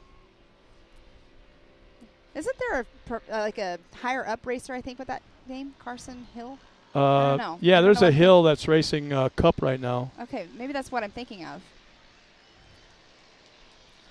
Is that a big old mud dauber? I don't know. Look at that. Great battles going on. I love behind us here we have the parents that are listening in. You guys are awesome. Being the biggest cheerleaders out there, and I have to say, I'm sorry, the 170 classes are my favorite. Whoa, just a rollover right here. A blue car, can't see the number. Just past the Ultimax Leap. Looks like there might be some right front damage, suspension Probably damage. Broken tie rod or something. But look at that. It is the number 6R? 5R. No, 6R. That will be Ryder Thomas. Okay. Oh, that'd be 6R. 6R, 5R? Because we have a 5R out there, too. Pretty sure it was the 6. Yeah, you're correct. So anyways, as I'm trying to get an accurate look at the lap times here, it looks like it's going to be Caden Vanover, the top spot, the 1:18.9. Carson Hill, second with a 1:19.2. And I want to say that I want to say it's Wesleyan Coates will be third quick. I love it. There was 16 cars, actually 15 cars that took the green flag just now out there. Yeah. 15 little tiny tots out on the race course all at once. And later on, they're all going to be starting at the same time. Someday in Pro Turbo. Yeah, right? I love it. Yeah, exactly. But we do have our next class is our last 170 class of the day. It'll be our Moto number 8, our 170 modified class. We'll get into the lineup here in just a moment. But that race right there, that one was tight racing going on the whole entire time. Very equal, like we were saying, comes down to the driver. That's a true driver's class for the kids. And the parents back here, I love hearing them cheering them on. And this brings back memories. She, just so you know, everyone knows, she does not like to talk about herself or her son's racing or anything like that. And we were off the mics earlier, and I had that conversation. And she was yelling, not yelling at me. She was being stern with me, doing one of those deals. But it's like, this is because it's about these firsthand. Kids Yeah, it's a firsthand knowledge of what you have learned through the days of you being a first-time racer's mom. And then how it's progressed through his career so far. So to get firsthand knowledge of that, that's valuable information. Right. I get it. I just, I don't. She fights me all the time on it. Deter the conversation I try to deter the conversation every single time. But, yeah, I understand it. But, yes, no. But the 170 modified class. But it sounds like we're going to go on to Miles. He has a driver up there. We'll see here in just a moment. So, Harper, I've interviewed your dad, Sean Hess, before. Now it's interviewing you. It's really cool to see you out there on the track, kind of following in your dad's footsteps. Yeah. How cool do you think your dad is? And now you're out here on the track doing the same thing? It's pretty sweet, right? Yeah. What was your favorite part about the track out there? That I got a jump area. That big jump out back? Yeah. I love it, buddy. What's your favorite part about Mid-America Outdoors outside of the racetrack? It's pretty fun. Have you been? Is this your first trip? You've been here before, haven't you? Yeah. Yeah, it's place is so cool. You swam in the pool if I remember correctly, didn't you? Yeah. Earlier in the year, yeah. It's been a great day out there, Harper. It's been so fun. I'm glad to see you following in your dad's footsteps with Hess Motorsports. It's really cool to see you out here having fun, enjoying family time with your dad. Yeah. All right, Harper. Well, I'm going to let you get back, go chat with your dad, see what you're going to get into in the main event. All right. Yeah. All right. Good luck, buddy. Give me a little high five. All right. Well, Harper's going to head back, get everything set up, and we're going to be heading back to the booth. All right. Thank you, Mr. Miles Hasselquist. All right. Next up, we have the 170 modified class, moto number 8 of the day. Round 7 of the Side-by-Side Championship Series out here at Mid-America. Tied for my favorite class. You got it right. I don't know how that was a great guess, that actually. scares me. So we have 11 cars that should be taking the green flag here for heat race number 8 of the day. We should have the number 56 of Avery Sides, the ambassador, Mid-America ambassador, the 21 of Tanner Thompson, number 57 of Caden Graham, the 63 of Code St. Peter, 106 of Quentin Arnold, the 48 of Parker Hurst, the 47Y of Maggie Flores, 52 of B.A. Smith, the 71 of Kennedy Singleton, 538 of Briley Lutz, and the 36 of Riley Jones. And we just got a little side note during this race. Mr. Code St. Peter is going to be running an in-car camera. I predict that lens is going to be really, really clean. Yeah. Well, in Code St. Peter, he is our points leader in this class, and you can see on screen right there, that is the view that we will have of the live in-car camera, which is super cool that we're actually testing that out and trying it, because it's going to be so much fun if we can do that, throughout every single race and pick and choose cars to just throw them in. And also, you know what this also teaches the kids to go back and watch too. Mm-hmm. They're driving as well. So if you're being real choppy on the steering wheel. Teaching aid, learning aid. In fact, I see something right now. If that's a piece of tape on the steering wheel, that's at like 1 or 2 o'clock, he needs to pull that wheel off, put that tape right at the very top, I think put the wheel back there's on. a dark spot too right there, right up in the middle. Is it? Yeah. Do you see it? It's kind of looking like a little, like I'm a old, Raptor. The Ford Raptor has the red on the center top of the steering wheel. All right. So Tanya Sides checks in. She goes, race hard all the way to the finish again. Number 56, Avery Sides. Everybody's cheering you on at home and at the track. And then Linda Carter checks in. Finally, somebody tells us where they're from. Awesome. Greenville, Tennessee. Linda, thank you. Nice. That she's cheering on Briley in the 538. And Brandon Snyder's watching us. Thanks, hey, Brandon. All right. You can hear the Whoa. difference right now. That is. There's that clean camera. There's that clean camera running up front. He's like a rocket ship. Yeah. Oh, yeah. Remember, I did the interview with him at the finish line. I go, hey, how about you racing your dad in his car with this thing? Think you got a shot at him? He goes, oh, yeah. And look at that great in-car camera right there. What's the first thing you notice? There wasn't any hand over hand. Right. It's all nice and steady. Yeah, that means he's been Cars taught handling very, very well, too. Becky Harrison checks in. Go Tanner Thompson.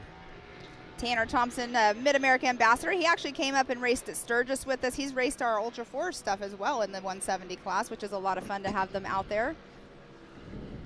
They were awesome, great family. I love seeing them and saying hi.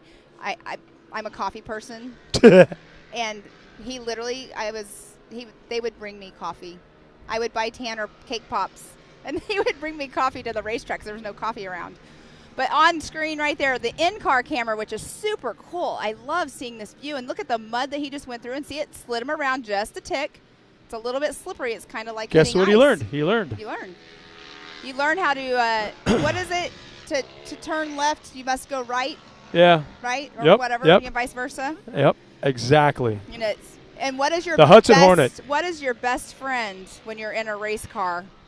Whenever you start sliding out, what should you do? Your best friend of racing. I say best friend. I don't know how to word that. Horsepower? Throttle out. Yeah, well, yeah, horsepower. And when in doubt, throttle out. That was, you know the name Walker Evans? Yes, I do. Horsepower, high horsepower. Saved him more than a few times in his career. He would get out of shape and he would just nail it and would just pull him right out.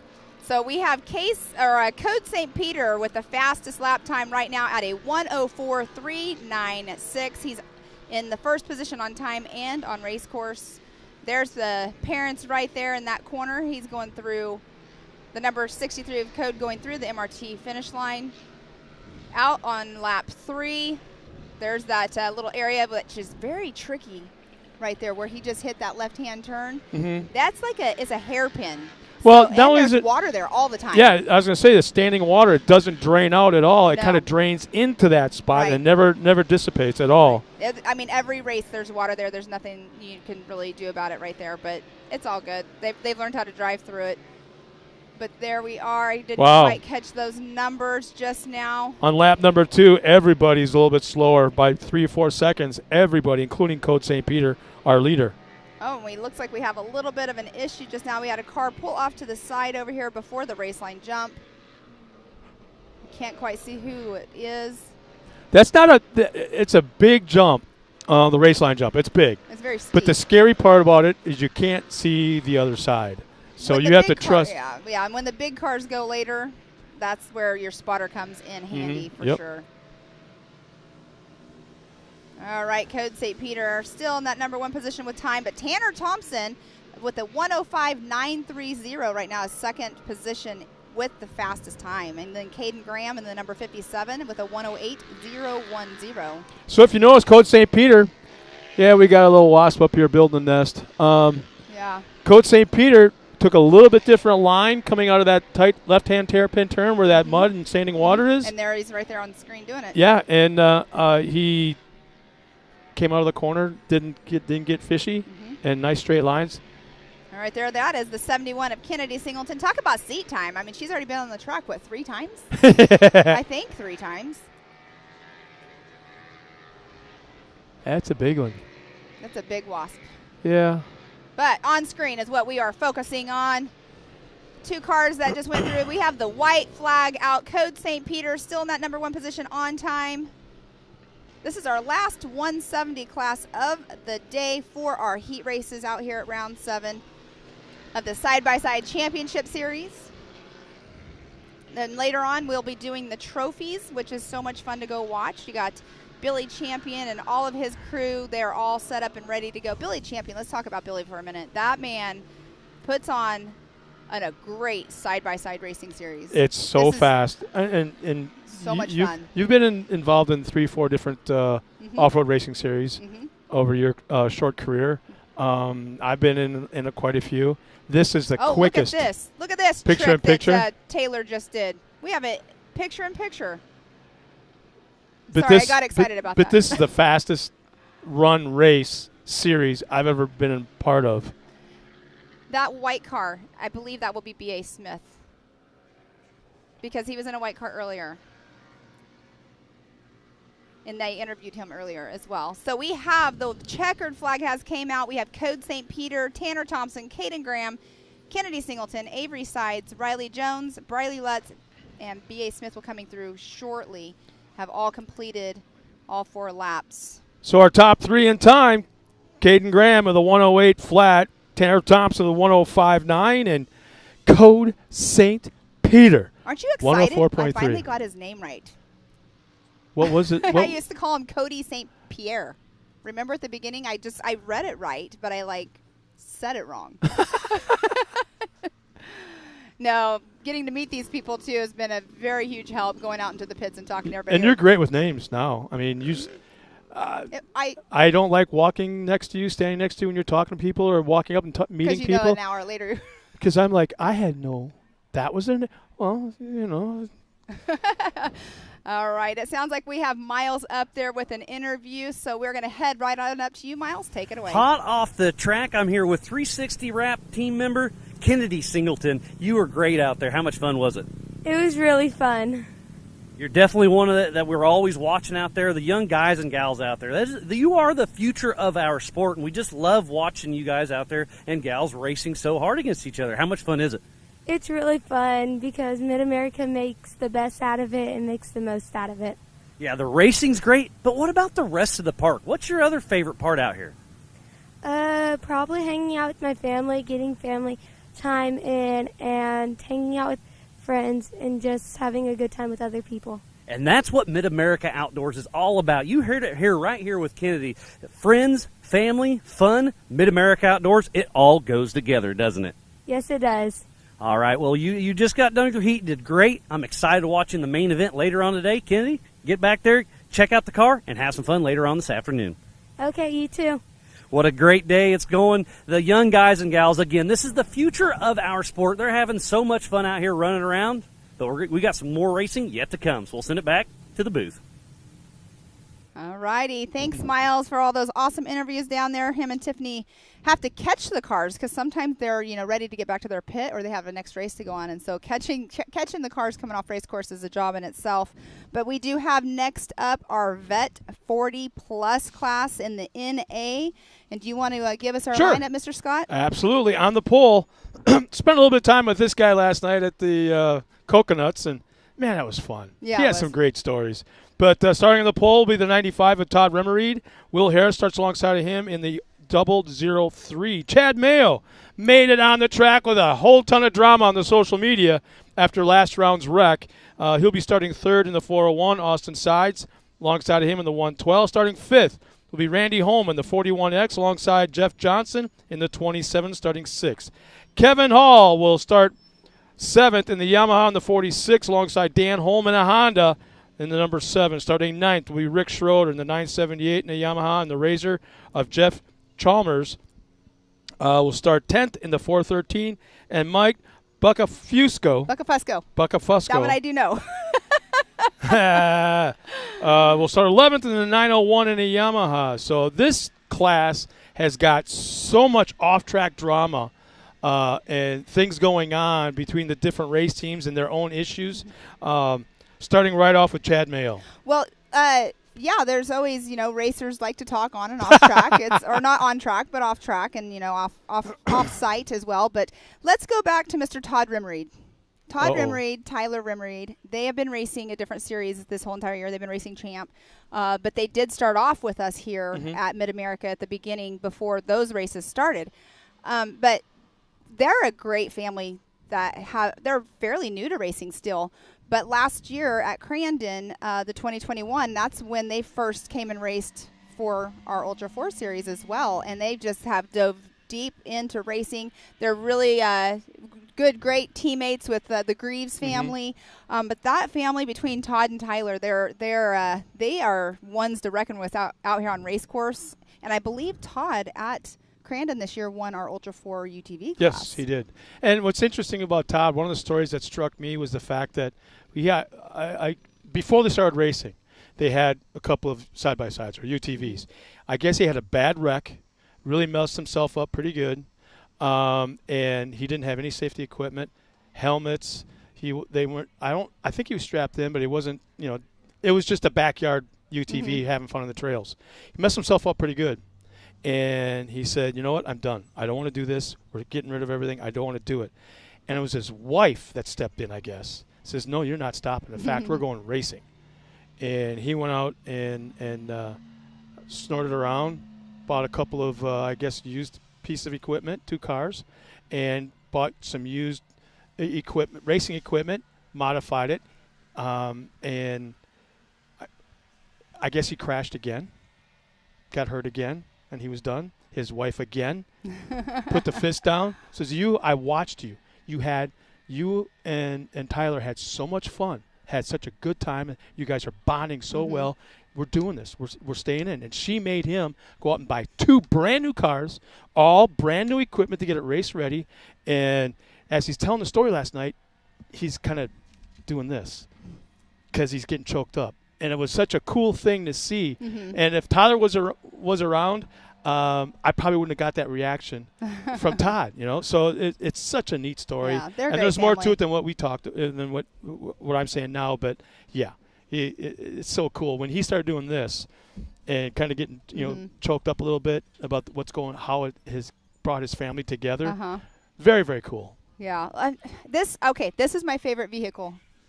You can see in the background. I'm like way off on my pointing. The Raceline water. The Raceline water truck. We talk about our favorite race class, our favorite thing about the park. That's my. Oh no! Have you seen that? There's a F550, I believe is what it is, fire truck out here. That is Mr. Brad Snyder's, I believe. That is my favorite vehicle. Oh, You haven't seen the 6? I think it's a 6x6. I don't know. It's huge. Didn't he have it up at the? It could be up there now. Yeah. It was over at the shop store, yeah. the beginning of the week of being here. But, yeah, there's a lot of cool vehicles around here. But, the Rimmereed family, I'm jumping back, but the Rimmereed family, great family to get to know over the past little over a year that I personally have met them, and to see the growth of what they're doing with their racing program and sticking with it, and father-son race, it's just really, really, really cool. And, talking about, King the Hammers, that'll happen in January. They're going to be showing up with 5 vehicles. I don't know if it's 5 total race cars or if some of them are pre-runners, but, talking about what it takes to get to a racetrack and everything. But 5 vehicles is a lot. Well, they were teamed up with the Greaveses at KOH last year. Yes. And I think they're kind of using that as a cookie cutter to follow. Right, which is...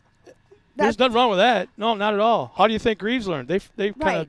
And I don't want to, like you said, I don't like to talk about myself, but I started desert racing in 2007, and we came across a family with the same kind of thing. They've been racing for years, and they said, you know what, come join us at races you're not racing to see how we run our program. And so we would go to the Mint 400 and all the races that we were not racing with our current car that we had, and it's teaching. And like you're saying, they became really good friends with Greaves is what Todd's saying and everything. And what other family to learn from with short course, right? I mean, you have lots of huge teams within the short course family and facilities and racetracks, but the Greaves have been around a while. And look at their program. I fully believe that Johnny, the dad, Greaves, is probably one of the best shock people in off-road racing. And then I believe that CJ, his son, is probably the hottest driver over the last 5 years in short course off-road racing. Yeah, it's been fun to watch them. The number of wins, they've got a beautiful shop with a game room / bar kind of thing up in the loft. Beautiful shop, beautiful house, but they need a separate building just for the big checks they've gotten and the trophies and all the awards. Just for that, between the two of them, they've got to be the winningest family in short course off-road racing. Yeah, they history. have a lot of. They probably do, so many trophies. Many trophies. They probably need a. Johnny just recently this last year won his 100th Pro 4 win.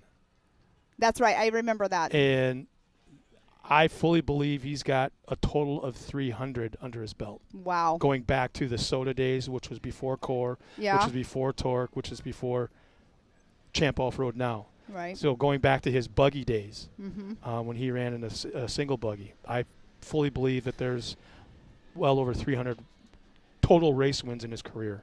So we're talking about all the families and everything with short course, but let's talk about Legends of the Fall. Oh, it's coming up Halloween weekend. There's going to be a Halloween bash here. They're going to have a trunk or treat. They're opening up the park on Saturday here at Mid-America. All the locals. For the locals to come in and do trick or treating. We're going to be here doing the side-by-side championship series and the pit bikes. Ultra 4 Racing will be down in Disney. That's where all of our Ultra 4 stuff. That race is going to take place. We're all going to be split up that week. I'll be down in Disney. You'll be here. All over the place.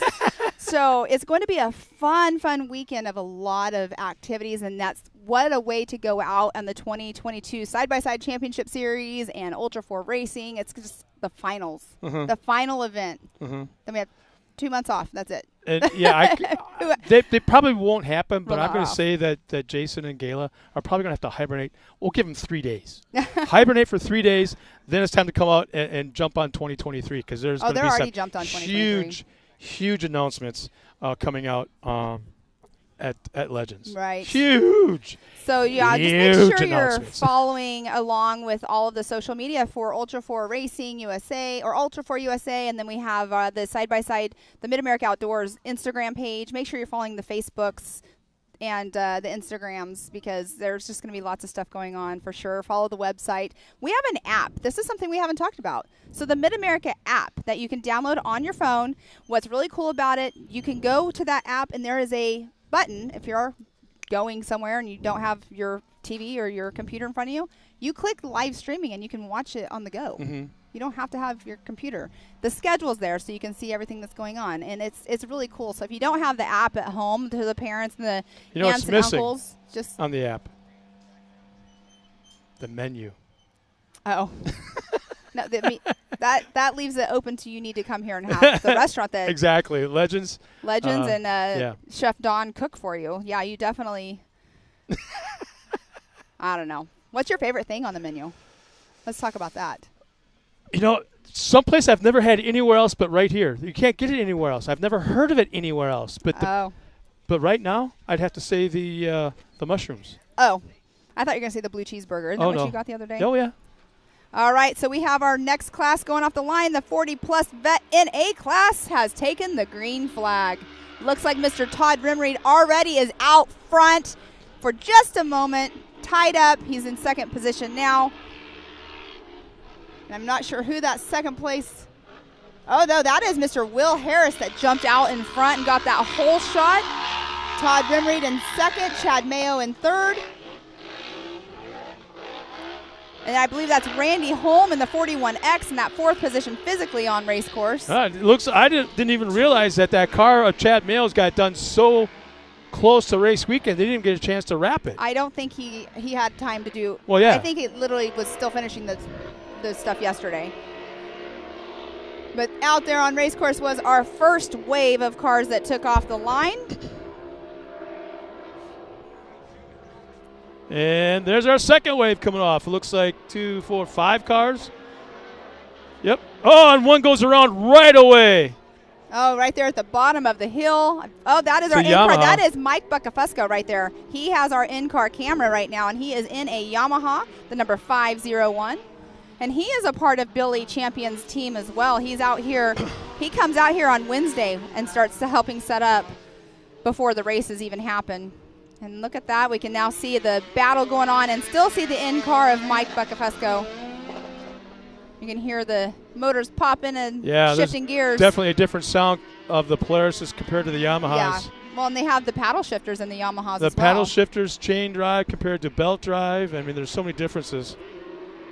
Yes. And it looks like Will Harris still has our number one spot physically on race course. We'll see what happens because he is coming through right now, getting ready to go off that race line jump. So far, he's got through the first two sectors of the timing loops, he's got the fastest lap time by a lot. Sorry, I was looking off to the side and saw Will Harris go off that race line jump full speed. Didn't even look like he lifted. Will Harris crosses the line on lap number 1, 209.7. Todd Rimreed, 215.4, and Chad Mayo, 215.8. So Will Harris has got something figured out.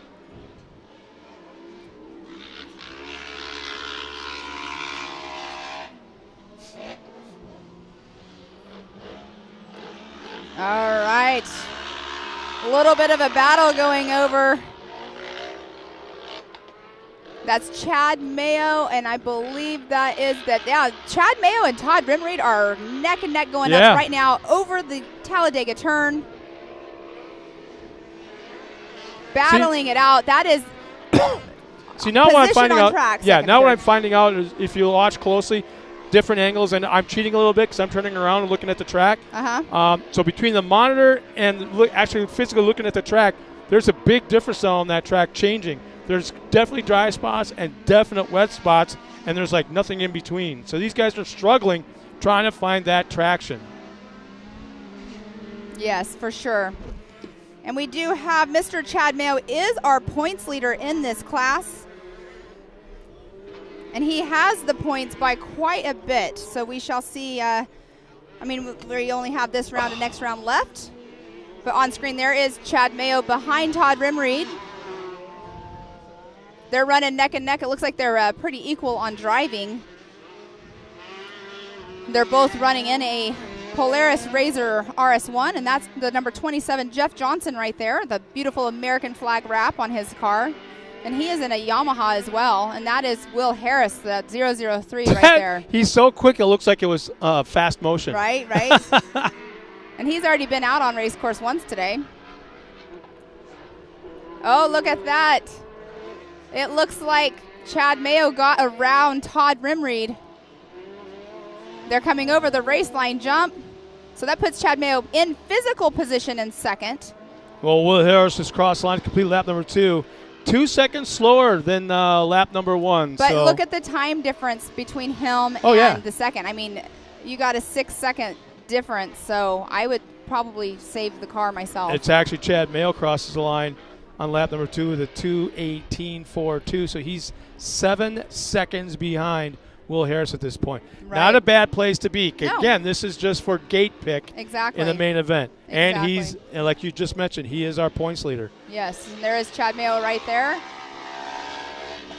On the front stretch going up Talladega turn. And you can tell they've put down fresh water, the wet spots on track. But yes, Chad Mayo in that number 1 position in the series points lead with a 235 points is what he has. Mike Buckafesco in that second position points lead. Not points lead, points. He has a 194 total points for the season. That is Chad Mayo going into the rhythm section with Todd Rimreed behind him. I wouldn't say Chad Mayo is off the pace right now of his normal race pace because he's faster in 2 sectors than Todd or Jeff Johnson or Randy Holm or any of the top guys. So he's still quick. He's just got to find, I guess, the rhythm of basically a brand new car.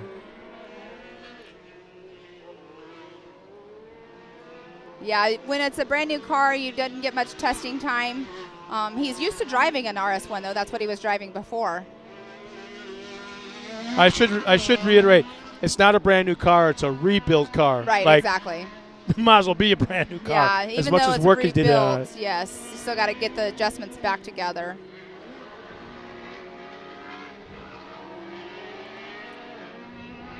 So Chad Mayo on lap number 2 had the fastest lap time, but he's still pretty far away from the 2:15 of Todd Rimreed, who currently has a quick lap. I'm not sure where Will Harris is. He actually has fallen off pace here, and he was. Yeah, you know what? He just might be. He might be playing that spotters game we talked about earlier, where a spotter tells him, "Okay, you got 3 seconds on everybody else. Just be smooth, bring the car back in one piece. Don't take any crazy chances." He's way back. No, 11th on course. Yeah, I'm not sure. I don't think something's probably happened, but he's been having issues with the cage on the truck. Not the cage, not the roll cage, but what is it called? The spider cage? Oh, on his right rear. So he's been going through quite a few of those. But we will be getting the checkered flag next time around for Mr. Chad Mayo. They got the white flag just now. If he's going to kick into a lap time, now's the time to do it because he's got clean track, nobody in front of him for quite a while, quite a ways. He's not being threatened by anybody behind that's trying to pass him. So you got clean track. Run the line you need to run. Yes. You can see that 80-foot Ultimax Spillway jump right there. That's the last big jump. But that right there on screen is Mike Buckafesco going through, getting ready to go over the race line ridge.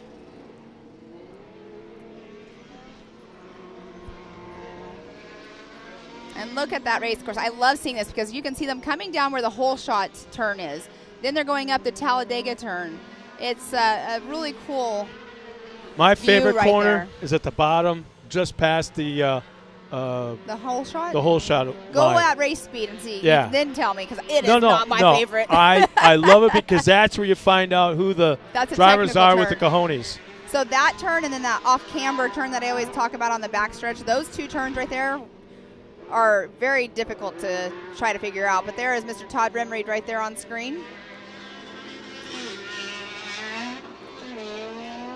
Getting ready to come over through the tabletop jump.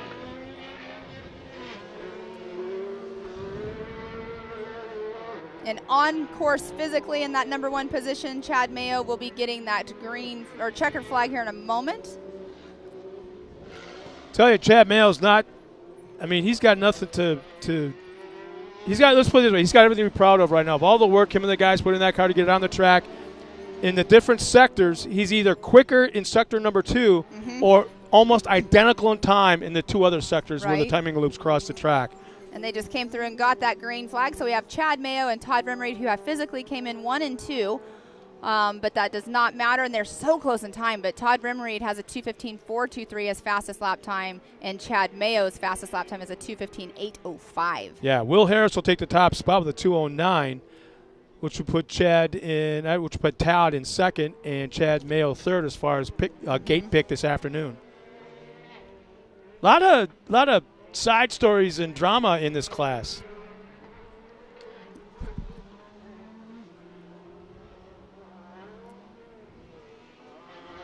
All right, we're finishing up this race here in just a moment.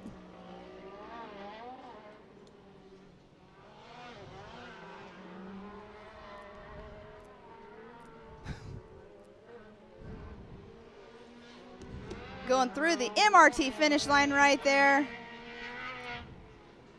That would have been Austin Sides and Randy Holm.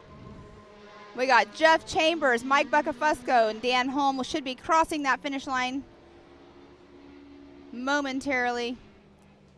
We had 11 cars out on race course just now for the 9th race of the day, 9th heat race of the day.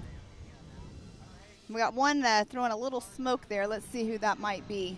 It's smoke or steam. Oh, and I believe. Oh boy, that's smoke. That is Mike, that's a motor going south. Mike Buckafusco right there. He's sitting 2nd position in points right now. They'll get this all taken care of. All right. Here we go. We're going to be going into the next round of racing here in just a moment. Got to get the course all clear.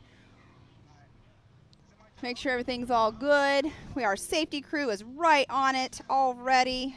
But we have our next class that's coming up. That is one of my favorites. There we see right there on screen, Mike is out of the car, all good. I think he gave everybody a small heart attack just now. But he is off race course. Or not off race course, out of the car, all safe and sound. Amazing, amazing track crew right there. You can see them all on screen, our fire, everybody. There's Mr. Joey Beck right there. He's out there on race course, helping out, doing some media stuff down there. So that's awesome to see. Mike's out of the car and all good. They'll get his car towed off the course. We'll probably have an interview here in just a minute, but that was a very good race. Between Chad Mayo and Todd Remreed, that was the race to watch right there. Well, and all the things that it took these guys to get to the track, to get on the track, to compete, and all because of the points. All because of what's coming down in just a couple of weeks here during the Legends. Exactly. I mean, we have a little, maybe not too big of a break between now and Legends. And, I mean, Legends planning is well Starts underway. tomorrow. I know, right? It does. Well, Tiffany Stone's got one of our drivers down trackside. Tiffany, who do you have? All right, Dan, it's so good to chat with you. You were telling me this is your first time here. You guys have been riding for about 2 years, but decided to go racing. You heard this was the best facility, the best park, the best track. Walk me through your first experience here at MAO. My first experience is this place is way faster, and we're not set up quite good enough suspension-wise, but I would like to say to the people that work this place, you are awesome. We've met the nicest people here and had the most help, and the waitresses are friendly. We will be back every month next year. This is a great experience. Well, talking about that, we have Legends, and it's going to be our finals in just a few weeks towards the end of the month. Is there a possibility we're going to see you then, too? Probably not. My brother and I both run. He's 5 years younger than me, and his suspension is terrible, so we're probably going to send his off before we come back. And talking about that, you know, we split things up. You have your heats and then your mains later on. Is there something that you learned from being out there during your heats? Seems like it's a little muddy. There's some slick, spots out there. But overall, what do you think is that big takeaway? I don't know that there is one. First time here, it's a big track, big jumps, fast track. It's awesome in my opinion. I've had a great time, and I know we will again. Perfect. Well, like you heard it here, we're having a bunch of brand new people come join us this weekend here at the park between you and there was also Jeff earlier in one of the classes. So it's really good to see you guys out here. Hoping to see you full-time next year. That'd be wonderful. We're going to let you get ready for those mains. Okay. Back up to you guys. Thanks a lot, Tiffany. And but those between her and Miles, they're doing a great job. Yeah. Down there, out in that sun, and kind of suffering while we're in the shade and beautiful temperatures. You're in the shade. I'm always in the sun. I need to choose the other side next time. No, next class. Yes. Is a fun class. I mean, they're all fun. But we have our Pro NA class coming up next. So they will be doing 5 laps. And we have in the number 17, Colin Truitt. And let's talk about Colin Truitt for just a minute because we have just a moment. The number 17 behind a razor in a razor, yeah. No, he literally last race, in the heat race, he completely his car didn't look like it would be raceable. He went back to the pits and completely rebuilt his car. And then we have Jacob Giesendorf in that number 93. We have the 41 of Jeb Boodle, the 955 of Brock Lawson, the 43 of the son of Todd Rimreed. Tyler Rimreed is going out on race course right now. The 21 of Kanan Baker. That's somebody we haven't said his name yet today. Well, he hasn't been on the track yet. I know. Yeah, it's all surprising. about his sister. It's all about the sister. She's amazing. I love that girl. All right, and then we have the 99 of Kyler Holcomb, the 95 of Eddie Ensign, the 22 of Sean Hess, and the 717 of Ray Barnes. That is our next class coming up here in just a moment. I've been calling out everybody that's been checking in with us. Uh-huh. You're going to like this one. Trip Trip. checked in. I don't know where you're at, Trip. Thanks for watching. And he's someplace in the facility. Here. Yeah, he's probably right underneath us. I don't know, but he's sitting in his air-conditioned Ford. No, he's a hard worker. I'm sure he's not sitting anywhere, not sitting down at all because he's always helping out everywhere himself. But Colin Truitt, he is our points leader in this Pro NA class. He has a total of 210 points for the series right now. Kanan Baker is at 203. So Colin's got to stay on his toes because any slight mistake, that's where it'll hurt him. But did you hear that? Man, I kind of felt the trailer move. And it looks like we have Colin Truitt on the inside taking that lead right now of the whole shot. Best place to be of the race. So we have Colin Truitt, Tyler Rimreed, Jeb Boodle, the 93 of Jacob Giesendorf. Let's see. Who else was this? I didn't see the last car behind that, but I believe it was Brock That was our second wave off the line. Kanan Baker's got the inside line. Can't pull it up. Won't have the hole shot. Again, we don't recognize the hole shots until the main event. Whoa, what a place to get sideways. When in doubt, throttle out, and that right there is Kyler Holcomb that just totally got sideways at the bottom of that hill. I don't think the camera was on it, so I'm so sorry we were not watching the live show, but Colin Truitt is still in that number 1 position as of right now with Tyler Rimreed very, very close behind. They have quite a race going on right there. That was the best display of throttle out. When in doubt, that's gas when gas it. is your best friend, the skinny pedal. But I'm going to really quick while there's nothing right here. Right behind us, we have Mr. Cody Martin checking out the race. He'll be coming up in the Pro Turbo class here in just a little bit. So Cody Martin sitting back there studying the course with the Pro NA. But look at that view right there on screen. That will be Colin Truitt and Tyler Rimreed battling it out for the first and second physical position on race course, but that's not what this is about. This is about time. Who has the fastest time gets that, best gate pick. And we'll see right here who it's going to be right now for lap 1. Well, we kind of know who that is. Truitt, Yeah, it's going to be Colin. 2:03.959 has Colin Truitt, the number 17 Polaris RS1, has the fastest lap time so far of this race for the Pro in A class. What strikes me is how blue the skies are on the monitor. Oh, and that's exactly what it is here right now. If you're in the area or even down there, you got time to plan for Legends in a couple of weeks. Right.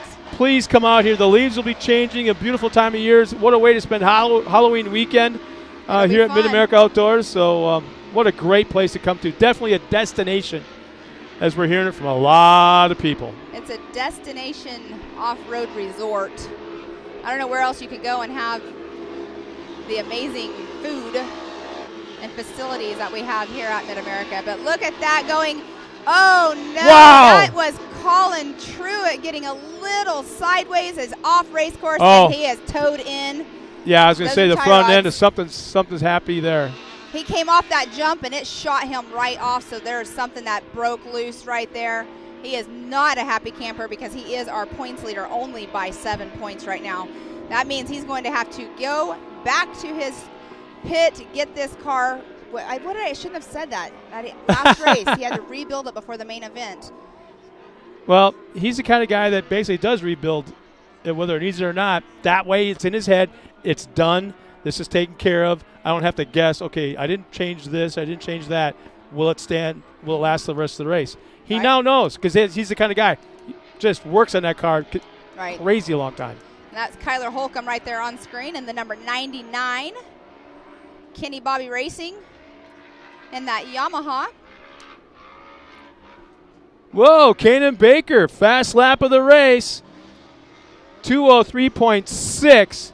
Next quickest is Tyler Remery with a 2:04.9. Two of the young guns. Yes. And Tyler gets a lot of seat time, so it's going to be fun to watch their main event later on. You know what's, and I had to go to the bottom of the page here, scroll down to the bottom. Colin Truitt still has fast lap from lap number 1 with a 2:03.9.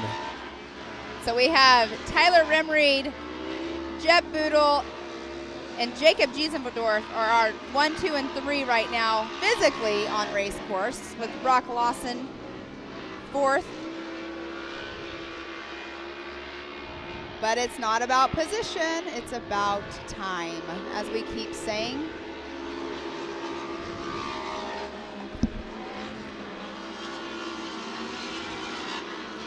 Great little battle going into that rhythm section.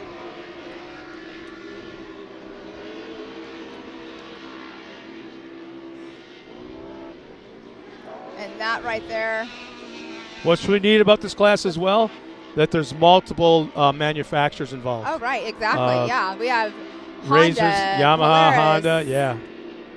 They're all in there. And there's parity in the top 3.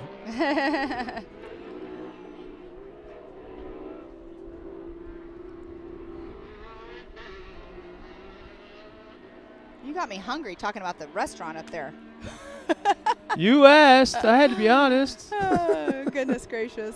Holy smokes. Look at the 1, 2, and 3 battle there on course. Hang on to this one for a second. Kanan Baker, his best lap was on lap number 2 with a 2:03.019. Oh. Kyler Holcomb, his fastest lap on lap number 2. 2:03.016. Yes. Wow. Oh, feel that breeze?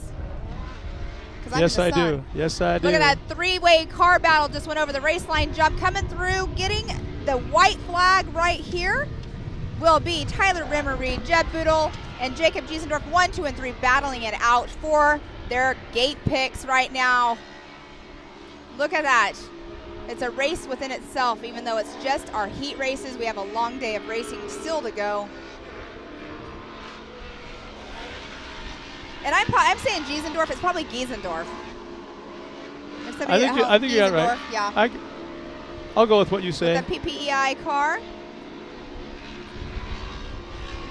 And There's Colin Truitt's car getting towed off race course. He is our points leader in the Pro NA class right now, too, as well. So right now, it's all about him getting his car fixed to keep his points in front of Kanan Baker. All three physical leaders right now going through the rhythm section. Kyler Holcomb, fastest lap for him was a 202.16 on the last lap. And they're getting the checkered flag this time around, so you know that they're all picking it up right now. Kyler Holcomb gets his nose in there, the 202.16. Kanan Baker, 202.893. They're getting, now these guys are getting quicker as the race goes on. Right. They are. They're getting comfortable, and they know that they have somebody right on their tail. You know Rimreed's not going to give up that clean air out there in front, but in reality, they all have clean air unless they go through the mud, and then that's when they need their tear-offs. That was a running joke about tear-offs this morning in the restaurant with some racers about, you know, I went and bought a 30-pack, joking, and they're like, you better buy a 60-pack. Only because the track is well-watered. The track crew's done an amazing job, but there is a battle going on. 3 wide almost. All three made contact. All three. Oh, goodness gracious. And that is between Tyler Rimreed and Jeb Boodle right there. Tyler has now taken over the second position. Jeb Boodle's out front. And Jacob Giesendorf right there. What a battle on the last lap of this race. And that's not going to help their lap times, though. No, it's not going to help their lap times, but they already had some very quick times. So let's see if we can figure this out. What a race that was. Sister's walking behind here. She's out here cheering them on. So it looks like quickest lap. The screen would. And of course, everything we say is unofficial. Oh, it's jumping all over the place here. It's because everybody's coming in to finish. Oh, man. Kyler Holcomb, last lap, a 201.9. The only driver in a 201. And you know what? Bracket right there. And Kyler's the one who spun out down here at the bottom of your favorite turn. Yep, on lap 1, yeah. Yep, on lap 1. What a race. That was a great heat race right there. Kanan Baker looks like he may be second quick with a 202.18. That was a great race. Kyler Holcomb is top spot with a 201.9. That was our Pro NA class. That was our 10th race of the day for heat races. We'll be starting our main events around 2 o'clock today. You ready who's for third quick? Sean Hess. Sean Hess. Is third quick. That's awesome. Yeah, good for him. Yeah. Good job to everybody. That was a great race. The last lap right there. So nerve-wracking. But that's unfortunate for Mr. Colin Truitt. Makes you wonder. He's going to be going back and finishing up, having to fix his car and get it all ready because, like I said, he is leading points, but only by 7 points. And he had the fastest lap on lap 1 by a long shot over everybody before everyone got their rhythm. Yeah. What would he have been like as everyone else got faster? He would have done the same thing. Yeah, exactly. Because he races multiple series as well, so he has plenty of seat time. Very talented driver. Colin's a very talented driver, and it's awesome. So it sounds like we have Miss Tiffany Stone up there, and she's going to get us another interview. So to you, Tiffany.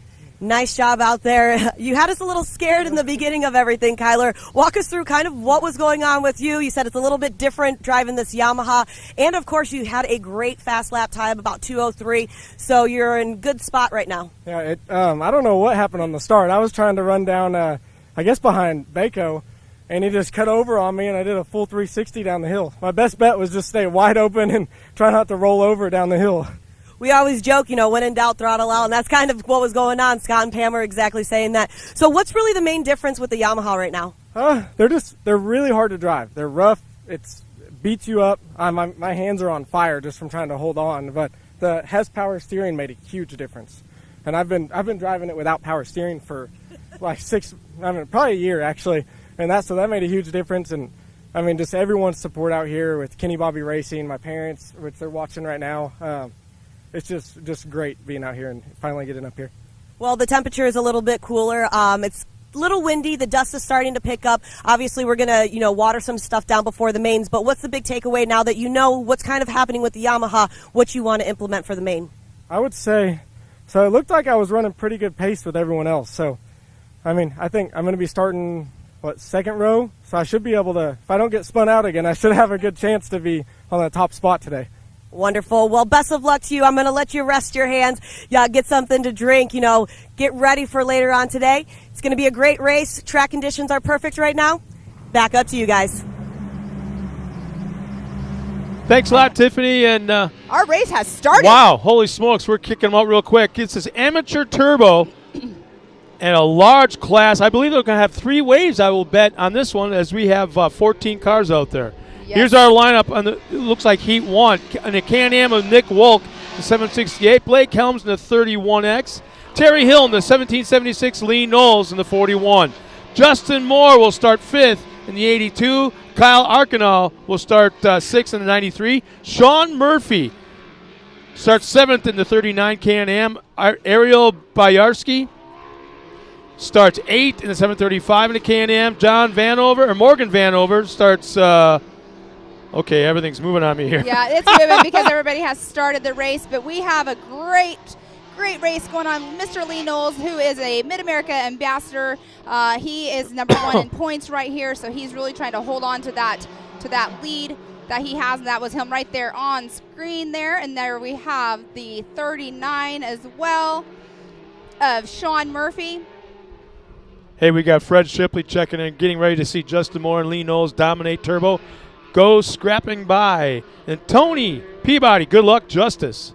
And no matter what camera we look at, we got multiple cars in the shot. They are all over the place on this track right now. All right, so out of 14 cars, we have had 8 of them take. Oh, it's all switching around here on me now, too. No, our timing crew is amazing. Brandon with live timing has been awesome, making sure we're all on track.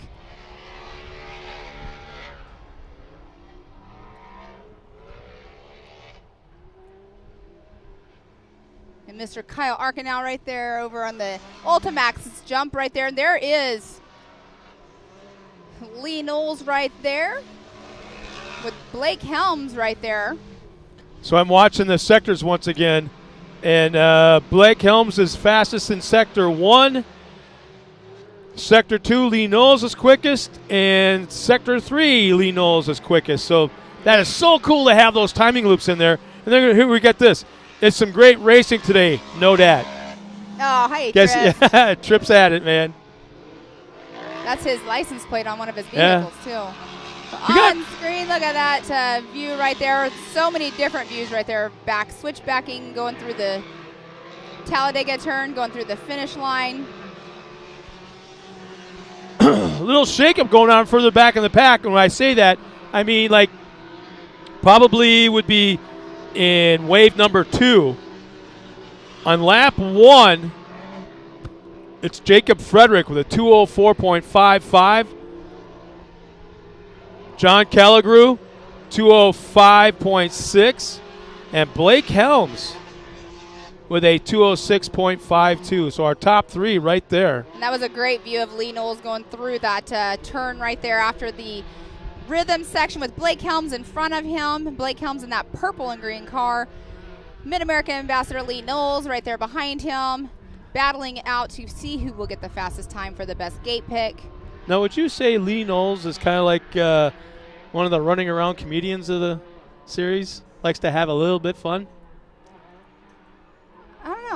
I've never had hung out with him? Yeah, I've hung out with him, but I think a lot of the racers are I can't say the same because everybody's their own individual, but he's a fun guy to talk to. I went and had some chats with him at the pits and stuff last race. So there we go right there. Wow, talk about consistent laps. Blake Helms, lap 1 at 206.592. Lap 2, 206.593. 1/1000th of a second difference in lap times for Blake Helms. Mr. Consistency without a doubt.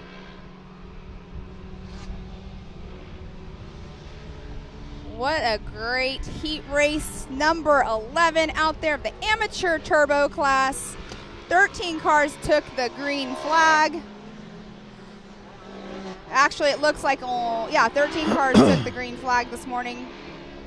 You know who I can't believe hasn't checked in yet? Who? Hank. his backup driver, Mr. Mitch Truitt, is out there on race course for him right now. Yeah. And the number 66 this weekend. This is the third race. He'll be back for Legends of the Fall.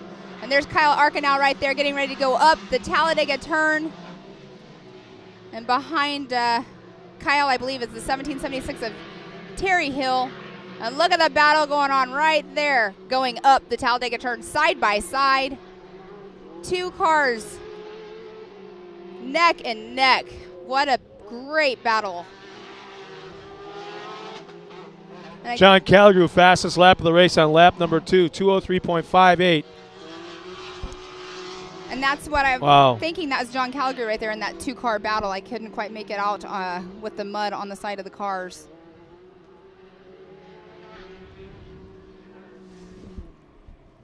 All right, so we have John Calgary physically in first position is what my screen is saying. Jacob Frederick, then Blake Helms, Lee Knowles, Sean Murphy, Kyle Arkenau, Terry Hill, Justin Moore. But it does not matter on course where you're at. It's all about time. And I've said that 15 times.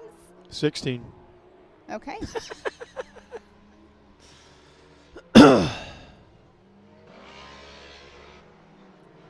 All right. Some tight action right there. Right there is the 66 of Mitch Truitt. Out there running for Hank Hall, backup driver. And right now, Blake Helms, Lee Knowles have came through. They got the white flag. They will be getting checkers next time around. And look at that. Blake Helms, 5 physically cars through first. He has a 2:04.435, just laid down his fastest lap time. Look at that. 5-car battle going over raceline jump. Wow. That's where you got to like hold. Somebody's having an issue. Somebody in the middle of that was slowing down.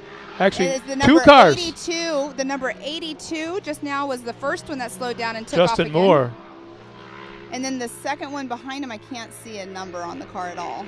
But it is a black Razor. Or it looks like it's a black Razor. Look at them coming down that hill, your favorite turn. Whoa. So Kyle, that's Sean Murphy in front of Kyle Arkenau right there, and then Justin Moore having a 3-car battle. Well, there's Justin Moore right there in the RS1. And there we have right there on screen Blake Helms. Smooth is fast, and what is Blake doing this race? He is running a very smooth heat race. And here we come through the rhythm section. Probably my favorite camera view of the whole entire race course right there. There's Kyle Arkenau right there. I wonder what he puts on his car to keep the mud off, because everybody else is so muddy. And you know he's going through the same mud.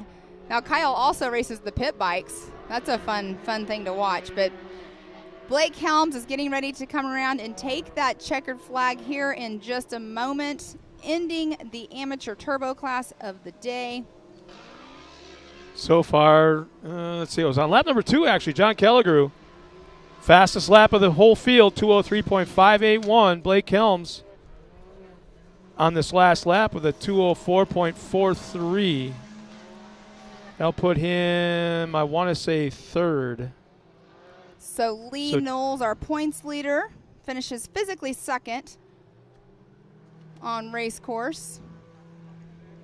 Yeah, his best lap was a 2:06.19 on lap number 2. All right, so that completes, well, not completes, because we saw a lot of cars out on race course. Our amateur turbo class.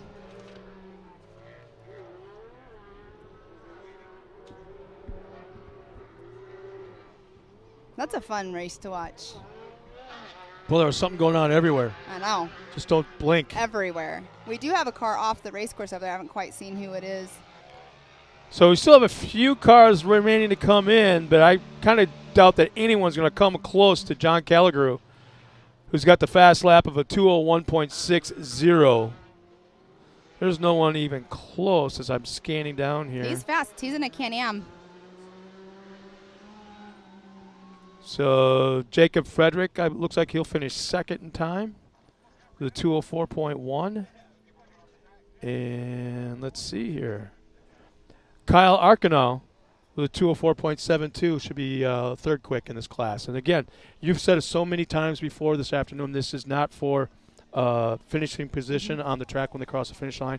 This is for time only. Time only. And the faster your lap time was, the better gate pick you get this afternoon in the main event. Exactly, and that is key. You want that fastest lap time to get that best gate pick, because the gates, you know, I mean, if you want the inside or the outside, it's all about setup for that first turn, which when they go up that steep hill and into that hairpin turn.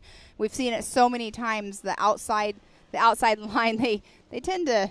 That doesn't seem to be a favorite on the spot. far side from where we're at. And the thing is, what's interesting, you pick the right line at the gate. You've got just a little hair of a dog leg going up to the top. Yes. Oh, in fact, you know what? I'm going to stop what I'm talking about. We're going to go to Miles down at the trackside with I don't know who he has. Fresh off the track with Jake Frederick. This is your third time here racing at Mid-America, and you just put on one heck of a show. What'd you think of it out there?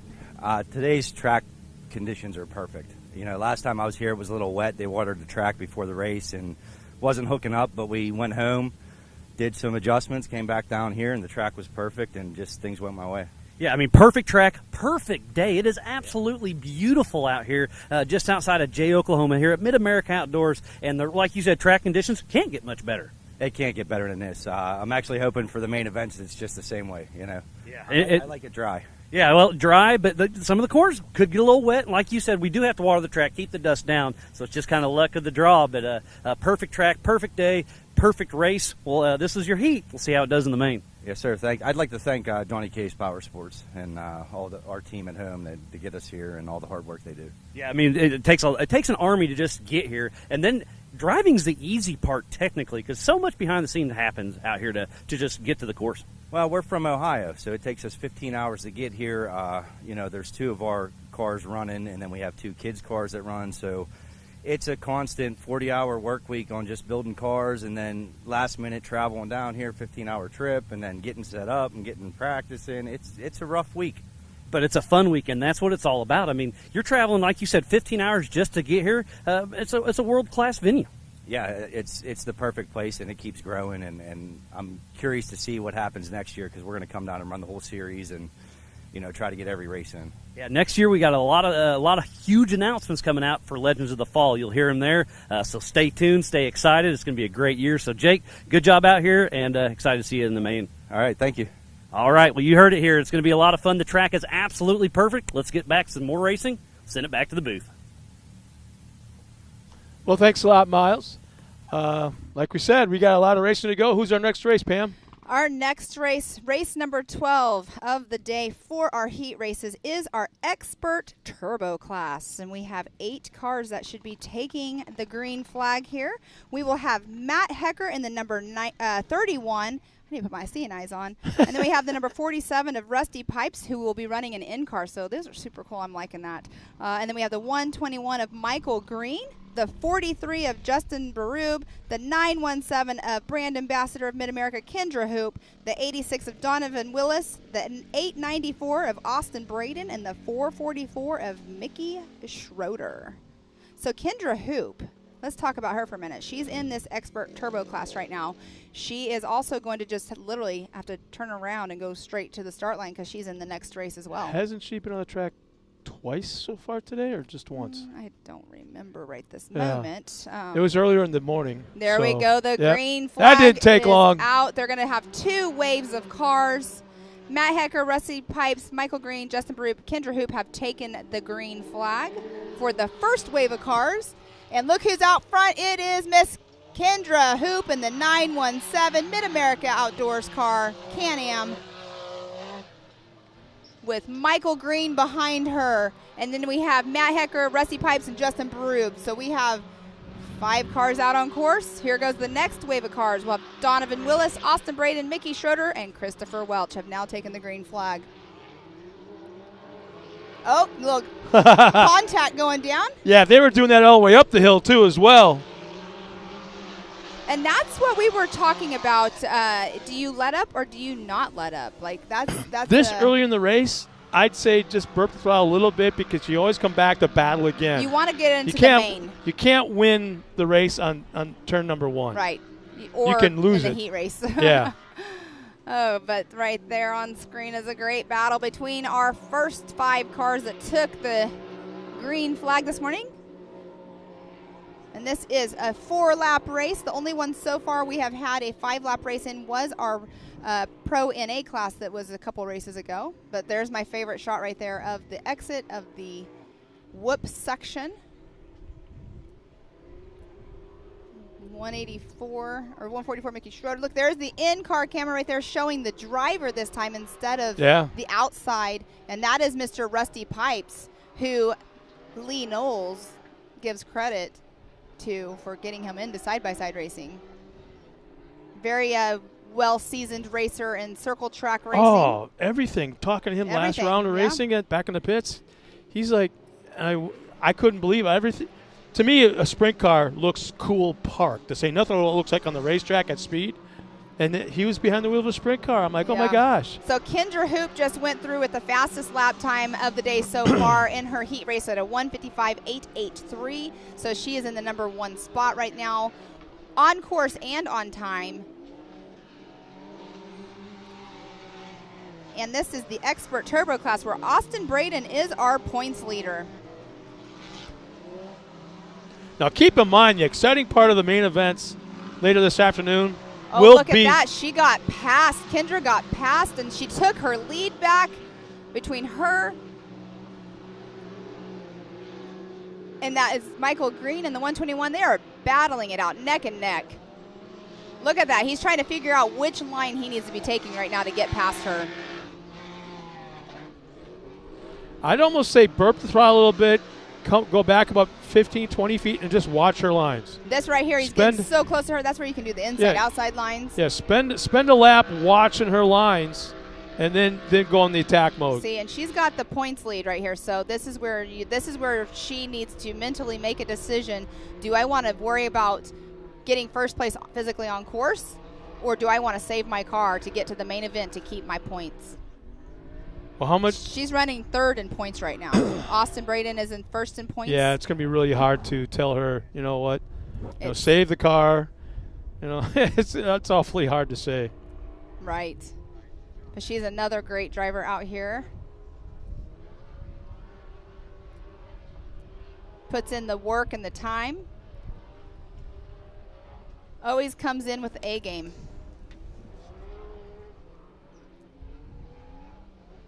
And they're coming around that left-hand turn right before. There we go, Mr. Rusty Pipes right there. I have to go there.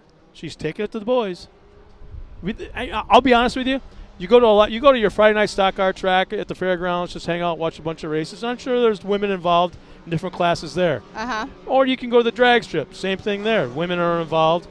But I got to tell you, here in the MAO series, I fully believe that the women that are racing in this series are some of the most talented drivers you're going to find out of anybody in any series, any discipline of motorsports. Have raced here too. So many talented drivers have came and raced here that were committed to other series and had to go, do those. But it definitely, we have some amazing drivers out here. And I was just talking about the women. Yeah, well, the women are, they're great. I'm jealous I'm not out there full time with them. I like my job, though. So Kendra Hoop has got the fastest lap still at this point, about midway through the race, with a 1:55.88, and there's really nobody even close. Michael Green's got a 1:56.29, but that's about it. I mean, there's nobody else in those time brackets. Yes. Someone's car is doing a little bit of a sputter that doesn't sound too good. Kind of a snort going on there. And there's Michael Green right there on screen. Has he gotten back around? That's that funny jump, the weird jump. Oh yeah, I was wondering if he got back around Kendra until I saw the camera angle change, and there she was. What beautiful weather here, Pam. It's a beautiful day out here. Oh my gosh, thank you, Lord. Yes, the breeze has picked up. I like it. We don't need to worry about dust on the track because the track crew is keeping this track dialed in as usual. And we have Michael Green in that one position physically on course that just went over the race line jump. There goes Kendra Hoop. Watching her in practice yesterday, she was launching off of that jump. It was really awesome to see her out there putting in the work. And then Michael Green and Kendra Hoop have now got the white flag. Be getting checkers next time around. And if you are wanting to watch it at home on the live timing, what we're getting our scoring from, it is at mao.livemotorsports.com. Make sure you're checking out all of our park sponsors. They're up on the screen. We got Texas Motorworks, Rugged Radios, Raceline Wheels, Polaris, so many partners that we have out here. Ultimax Belts, Maxxis, MRT. Tell you, if it wasn't for that first lap, Kendra Hoop, that's when she set the fast time for the race up to this point. Yeah. Was on lap number 1. If it wasn't for that lap number 1, I'm telling you, Michael Green would have the entire field covered right now, as everybody seems to be slowing down a little bit lap time-wise except him. Well, and that's where that's where you play the game of. Yeah, absolutely. Do I need to just let up, or do I need to, save the car for the main event? I mean, everybody's about 5 to 6 seconds slower than the first lap. Right. And it appears almost, right now everybody's lap time, their best was on lap number 1. That's been across the board pretty steady today. Except for the Pro NA class. That was the only one so far.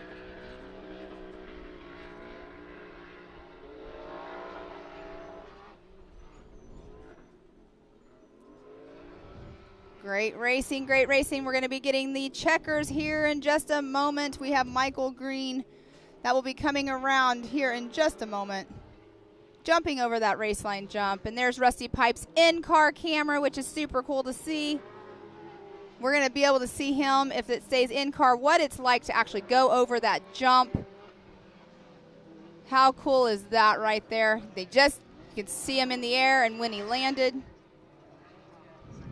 coming through that last turn right there. So we have Michael Green, physically 1, Kendra Hoop 2, Rusty Pipes 3. I'm glad you said physically, because it's a little different. Kendra Hoop will start at the gate she chooses, number 1. So Kendra Hoop had the fastest lap of the race here this afternoon. And Austin Braden, our points leader, his fastest lap of the day, and the 894 Can-Am was a 2:171. All right, we're going to go to hear from Rusty Pipes himself here in just a moment. He is such a cool guy, fun guy. We had him up in the booth last race. Yeah. And that was a really fun listening to those guys go back and forth, because they've been racing together for years. Kind of makes you want to go fishing with them sometime and just sit in the boat with you in the middle and those two guys on either end. That would be a comedy show. And talking stories, yeah. That would be the comedy show right there. All right, it sounds like we're in just a moment going to be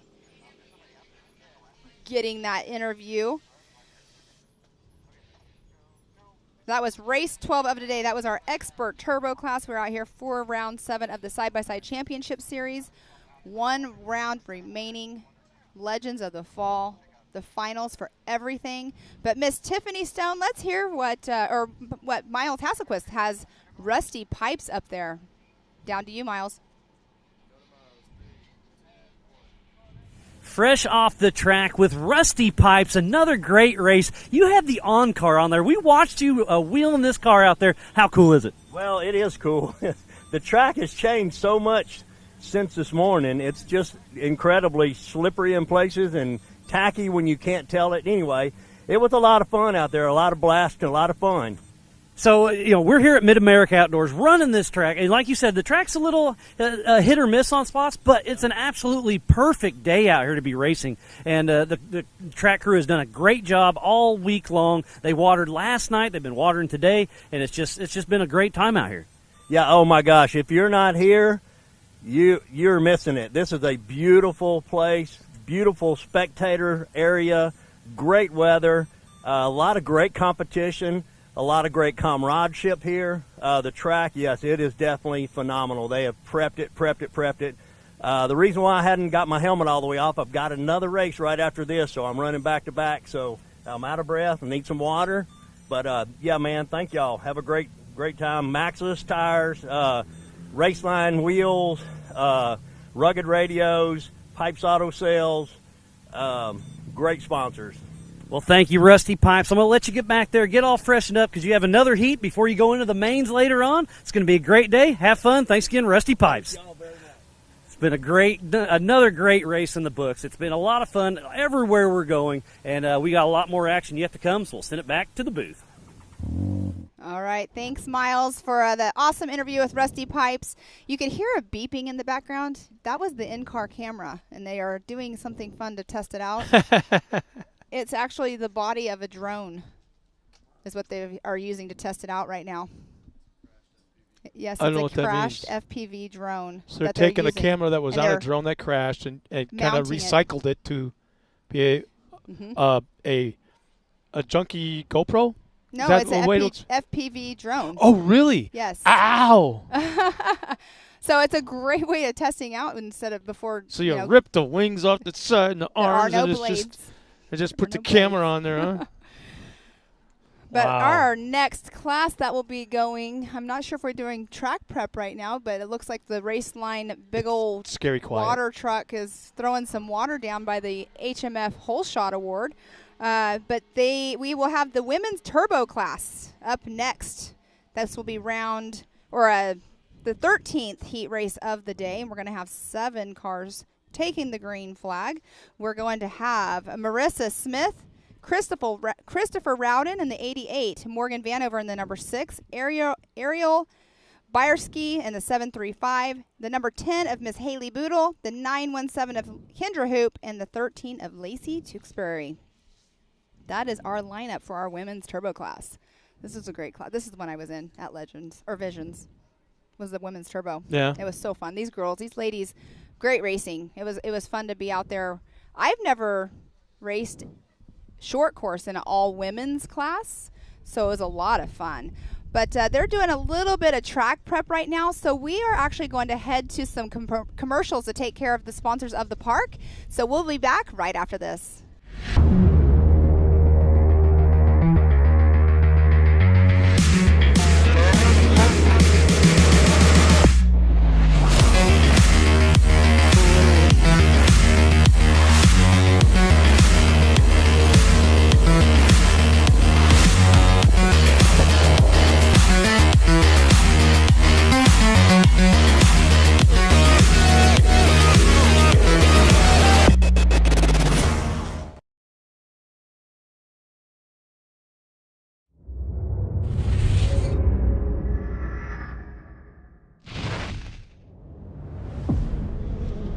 No matter what, it's never an easy event, and it never will be, and that's what makes King of the Hammers King of the Hammers. Tire choice is everything. I mean, to have a tire that's reliable and consistent and drives well out in the desert, but yet when we get to these crazy rock sections, still has grip and performs, and we can hit these sharp, jagged edge rocks and not have a problem, is what we need. And the Rockzilla is definitely our second to none when it comes to the UTV tires. And it just speaks traction. It's got big lugs hanging off the side. It's got big lugs down the side of the sidewall of the tire. If you're gonna look for something that makes traction and is gonna grip in rocks and dirt and everything, you look at a Rockzilla and go, man, that thing looks like it's gonna do the job right there.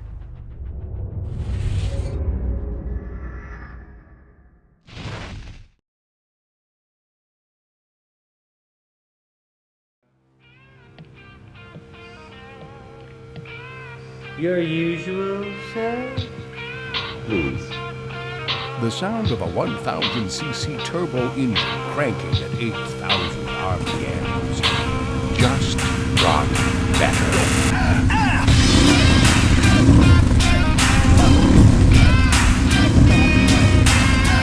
HMF, the official sound of the off-road.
righty, welcome back to round 7 of the Side-by-Side Championship Series out here at the beautiful Mid-America Outdoors. I'm Pam Hall.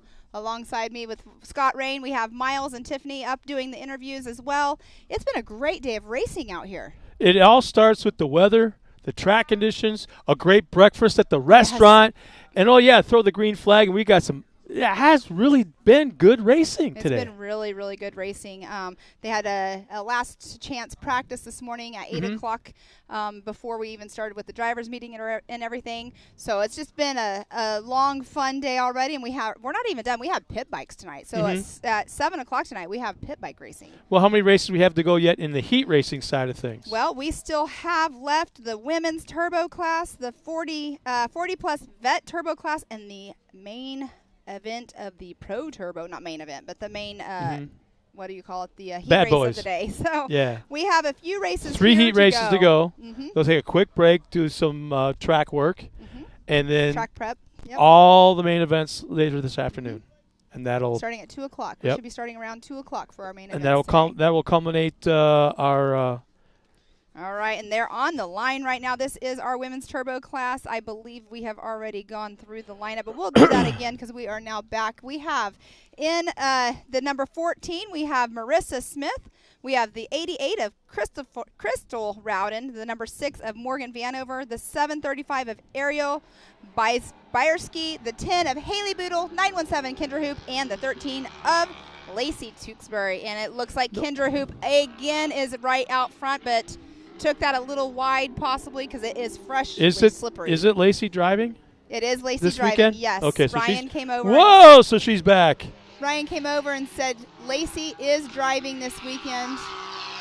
And I believe that is Lacey right there. Yeah, she bounced off a couple of cars coming down just past the whole shot line. Corner. Yeah. Your favorite corner. So it's kind of like, welcome back, Lacey. Right. You know? And then Benna Nike checks in. Let's go, ladies. Wishing you the best of luck.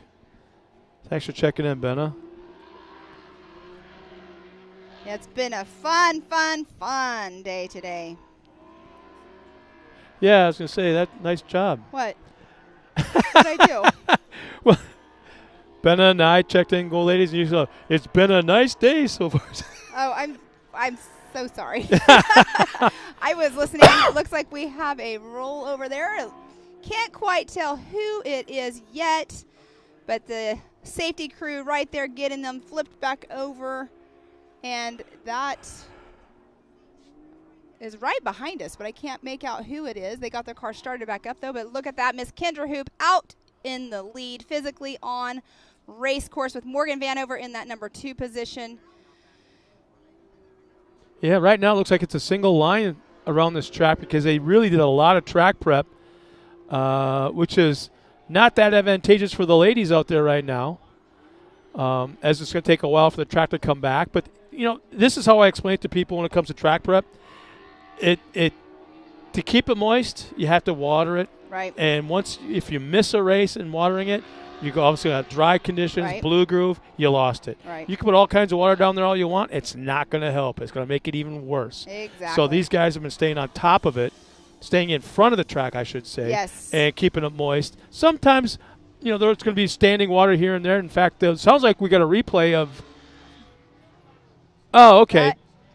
Let's see. This is the number 14. That will be Marissa Smith who did the little rollover. But look, right back on the wheels and going again. So we have Kendra Hoop just came through, Haley Boodle, Morgan Vanover. They have came through completing lap number 1. We are in our women's turbo class. And Lacey Tewksbury has actually the points lead by 6 points over Kendra Hoop. There's a story behind that. Yes, there so is. Go ahead with the story. Explain it. Well, you go ahead. Lacey wasn't here for, 3 rounds of racing, was it, or 2? It's kind of similar to my situation, yeah. Yeah, okay. Yeah, so her backup driver has been racing for her. And doing extremely, extremely well. Obviously, because they're number 1 in points, which is awesome. But it's going to be one of those days, too, where it's going to be tight racing when we go into these main events. But these ladies are talented, talented drivers, and this is where you have the Singleton, like Kennedy, you know, like the younger kids of the Singletons that are, you know, looking up to these women. And I'll be honest with you, I would take any of these women, whether they're racing against the guys in their division or racing in their own division, I would be more than willing to put them all in a rig, take them up to Crandon, and race them against any of the guys up there in those pro classes. I tell you, I would do it in a heartbeat, and I'd have no qualms about it. Well, that's super cool. But there is Miss Kendra Hoop right there. Haley Boodle and Morgan Vanover doing 1, 2, and 3. They're running tight, neck and neck. So it looks like Kendra Hoop obviously has got the fastest lap time out there right now, the 2:22.6. Wow! Lap 1, 2:22.628.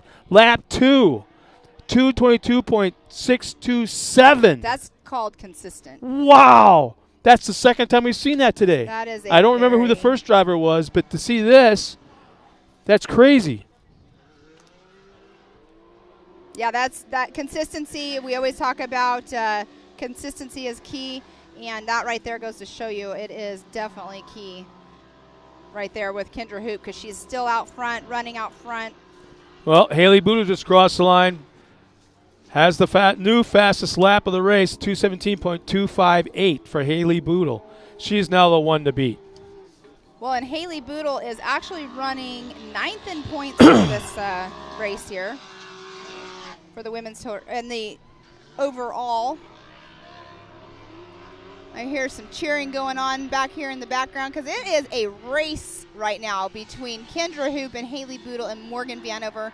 They are running 1, 2, and 3, and it is definitely a tight race. I'm really liking Boodle's lines right now because she's going into the corners on the outside, trying to duck to the inside, and she's watching and seeing everything that Kendra Hoop is doing. Exactly, and that's taking where those notes. You sit there and you wait. You wait for the person in front of you to make a mistake. You see what they're doing, and you know, like, they're either going to do it or they're going to keep staying consistent. But Kendra Hoop is very, very consistent always, every time she's out there on that race course. And there's Morgan Vanover right there. Lacey Tewksbury is running 4th in position physically on race course. So we have had 6 cars take the green flag. We have 5 of them out on lap 2 right now. I'm not sure Marissa Smith, who had a little bit of issues when she rolled, I'm not sure, she might have gone off race course possibly. Nope, she just came through the MRT finish line, so she is still out on race course. So we still have all 6 cars out running. And there has been quite a gap come between. Oh, there's the 13 of Lacey Tewksbury right there.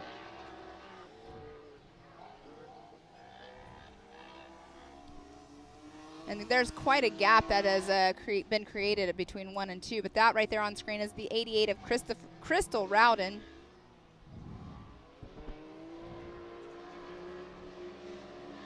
But 6 cars. We've had a total, this year, we've had a total of 13 ladies enter the women's turbo class. Like we said, we have 6 on race course that are out here running for points. Well, on this last lap, on they're starting lap number 3, Kendra Hoop took over the fastest lap of the race once again from Haley Boodle. But we're talking less than 0.2 of a second separation between Kendra Hoop, who's now our fastest car, and Haley Boodle, who's dropped back to 2nd. And I'm not talking place on the racetrack. I'm talking overall time. Oh, my gosh. Are you okay? No. Oh, my gosh. It's Maxis Dave. Maxis Dave. I'm sorry. I thought I had that wasp that's been on my foot, and I've been over here kind of freaking out a little bit. And Maxis Dave is messing with my foot with a zip tie. See, we're actually calling the race from a elevated stage about 5.5 feet off the ground, and so people can sneak up to us and kind of do things to our ankles, and that's exactly what was happening. I literally thought it was that wasp. Dave so from Max's Tire was home. up here with a zip tie and kind of tickling her ankles, and we do have that black wasp building a nest right above our heads in a light socket. But on screen, Miss Kendra Hoop doing amazing out there, keeping that #1 position physically on race course and on time. She is very, very consistent with her times. And Haley Boodle right there, she's one to reckon with too. It's so funny too, like when she was getting interviewed earlier from Miles, and she's like, horsepower's horsepower. So she's showing a horse last weekend out here. She's racing. Uh-huh. And I always tell people I love animals. I love horses, but I love a different kind of horsepower. I'm not a horses scare me. It's a big animal. So we need to come over and see the new place. No. The horses are there. I'm not a. I will. I pet a got horse. one your size. I got one your size. It's about a little bit shorter than your waist. Oh goodness. A little white pony. And there comes Miss Kendra Hoop coming in and getting the checkered flag for race moto number 13 of the day. Well, she did it just right because Oh wow. on her last lap was her best lap with a 2:15.37. Haley Boodle on her last lap was her best lap with a 2:15.46. So we're talking less than 1/100th of a second. That's awesome. Yeah. Yep. And like I said, let's load up these ladies on a semi. I'll take them to Crandon and turn them loose on any guys up there on that racetrack at Crandon International Off-Road Raceway. Oh, yeah. These ladies can drive. Yeah, it's I loved it out there. It was fun. Fun racing with the ladies. So we have a couple more classes for the day, and then we're going to do a little switch out. You're going to have some new people here in the booth doing a little change out. So right there on screen, though, is the number 14, and that is Marissa Smith. Well, and it looks like, look on the screen, Morgan Vanover was just now on the side of the race course. It looks like she's getting towed off, so she will not be completing, it looks like. Well, that's a shame because she had the third fastest lap of the race. Well, hopefully it'll be an easy fix for her, and she'll get back out in the main event. Oh, okay. Now he's creeping. That's a Halloween creeper picture right there. Look at that. Oh, goodness gracious. It's Come on over. Davey. Come on, Dave. Come on, Dave. We'll get you in here for a few minutes. I don't want the zip tie. Come on in. We're going to bring in a guest here, Mr. Maxis Dave. He's probably one of our top 2 or 3, if not the top backer of Mid-America Outdoors and the side-by-side series. So once again, you had a great time up here last round of racing. You came up to see us. That is true. You know, this is it's a home away from home for me, and I do really enjoy being out here at MAO. You know, I heard some stories about you, not from you, last night. I'm like, it kind of shocks me, but then again, I'm not surprised. I couldn't. It's the sun goes down. I don't know what you're talking about. I don't. I think I was in bed early, about 7 o'clock. That's just a lie. Must have That's just not even close to being true. Must have been somebody else. Oh, it's been a great day. You've been watching all day long down here, or watching from your booth? Actually, we've been up at the one of the outlets, and we've been watching the racing live at one of the outlets up here. So that's the beautiful part of this park is whether you're in the pool, you're at the track, you're at the bar, you're at the restaurant, you still get to watch the live racing. Awesome. Well, I'm going to cut you off for just a second because we have an interview up over there with Tiffany and Miles. So up to you, Tiffany. We'll be right back with Maxis Dave. Lacey, it's so good to see a familiar face over here. What we were talking about, you haven't been here since round 3. We're here round 7, but you know you had a great person filling in for you, and you raced multiple series, so you're still getting seat time, and it's evident out there seeing you put down some fast lap times. Yeah, I enjoyed it today. Just trying to get my bearings back. Did some few laps yesterday in practice, and then today just dealing with the watering and getting my head back into it. And talking about that, there are some dry spots out there, some slick spots. To you right now, what's going to be the most difficult thing going into the mains, especially with the track conditions?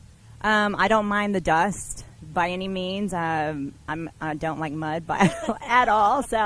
But you have to. It's racing, so you have to deal with all conditions. Well, it's so good to see you be back here. We've got Legends of the Fall. Are you coming for that one as well? I don't think I'm going to be here for that, but I will be here for the final round. Perfect. Wonderful. Well, best of luck. I'm going to let you get in there, wipe some of this mud off that you say that you don't necessarily love. But I'm going to let you do that. We'll see you for the mains. Awesome. Track conditions are great over here. Lots of things happen, and we got a few more heats. Back up to you guys. All right. Thank you, Tiffany. We're going to get back to our little interview with Max's Dave in just a second. We have our Vet 40 Plus Turbo class coming up. I'm sure you have guys out here in this race, but we have the number 57 of John Calligrew, the 222 of Jacob Frederick, the 39 of Sean Murphy, the 23 of Perry Mahoney, and then we have the 47 of Mr. Rusty Pipes. Think Irish. Mahaney. Mahaney. That's what I'm going to go with. Mahaney. It's been a great day out here, though. Awesome track conditions. The track crew has been awesome out here taking You're care not of sweating it. this weekend. I remember Visions, boy. You never left that semi. You were changing tires. And You know, this is almost like a weekend off. It's really Isn't nice. it? The park is a little bit slower this weekend just because there aren't so many events and so many just spectator riders out here. And we're getting a chance to focus on the racing. Yeah. So that's nice without some of the distractions that I get. You guys don't see it up here as much, but this is when I get to talk to our riders about tire sizes and tire pressures and things like that. So it's very informative for me to get that extra time with the racers. Let me ask you this. Let's look down the road. What do you have up your sleeve for the season-ending Legends of the Fall? Oh, we got a race starting. Woo! Off the line, we have 5 cars out on race course. John Calligrew, Jacob Frederick, Sean Murphy, Perry Monaghy, and Rusty Pipes. Mr. Rusty Pipes, I believe, is the one who just got that hole shot. And yes, it is. And there was contact at the top of the Barbie Jeep hill between 2 cars, and one is pulling off the track. I can't see the number. Looks like there might be front-end suspension damage as they actually hopped tires. Probably the worst thing that you can do in an open-wheel car. They didn't go side to side. They hopped it front to And back. what does that do? That breaks axles very easy. A-arms, axles, and spirit. Yep, exactly. All of it goes at Wait, once. you forgot one. Wallet. They do it. That is. See, you call that Barbie Jeep Hill, and I was thinking of that earlier. It would make a great Maxis Mountain. All right. Well, I think I know who you need to talk to. I know I will talk to those I people think involved. It takes a check and a banner. Oh, they get it. You We know, have them. Oh, I got one for you. We need to have like an electronic pole there, right? At the hole shot, electronic, and with numbers in the lights. So whoever pulls the hole shot, that number pops up. That would be the Maxis. We get well, that sounds like a neat idea. A little NASCAR, little NASCAR in there. I'll have to talk to the appropriate wallets for that one. Yeah, great racing going on screen, So- though, as we speak right now. We mentioned Rusty's name last, but is he one of the points leaders in this class? I believe he is the points leader. I have that in here. I'm like fumbling to find it right now. I think my papers might have blew away when I went inside to get out of the sun. Whoa, the big time pass. Right before the Ultimax fly zone. Coming up to the race wheels jump. Trying to figure out who those are. Who's Vet in the lead? 40. Vet 40? Yes, so Vet 40 Turbo. So, yes, Rusty Pipes is our leader with 217 points for the series. So we have Rusty Pipes is physically on course in the number 1 position. Jacob Frederick is in 2nd position physically. John Calligrew in 3rd. 1, 2, and 3 right now are Can-Ams. I want to say it was Frederick and Calligrew that got together. Kind of scary, like further back on the track. Now, they get around here so fast, it's hard to like pinpoint the location and who they are. And we lost one of the riders early on. Yep, that was the Polaris. That was actually Monahan. Monahan? Yeah. Mahaney. So Rusty Pipes with a 2:06.653, physically out on race course in that number 1 position. He also has the fastest lap time. Great shot right there of them getting ready to enter over into the rhythm section. Yeah, Rusty's a tough competitor. I see him in a lot of different series, down in Texas and up here, and he's always a force to be reckoned with. I love hearing him and Lee Knowles chit-chat back and forth. They're a great they have a great friendship, and it's pretty cool. My personal thing is with a name like Rusty Pipes, you better be good. Well, yeah, it's a racer's name. Exactly. Yeah. So very first round Or out junkyard here. owner. No, the very first round out here, I literally had 4 days to prepare. for the race, and I didn't know the racers out here, and I wasn't sure if that was a real name or not. I battled with that too when he told me. He was texting me because he was running Maxis at the beginning of the season, and we went back and forth, and he's like, "Hey, this is Rusty Pipes." I'm like, "What?" Oh, goodness, how funny. Oh, my goodness gracious. How awesome is that view right there where they're going over the 80-foot tabletop jump, but they're getting ready to come through over that race line ridge right here next to us, and they're battling it out. It looks like right there. That's probably, 2 and 3 right there, battling it out. The 2:22 of Jacob Frederick right there on screen with Sean Murphy right behind him. Coming across the start-finish line. Let's see what we got for times. Oh, did Sean Murphy get behind him or around him? He must have. Rusty's still in the lead right now. Yes, on the screen. He's coming down where we have our whole shot award. I think that's Rusty still up front. Yes, it is. It's Rusty right there. John Calligrew in that number 2 position, the number 57. Oh, John just launched off that jump. And it looks like some of his Can-Am didn't like it. That's John Calligrew. He came off that jump completely crooked and almost nose dove in, hit really hard. May have just knocked the wind out of him a little bit. Or no, it wasn't that kind of hit.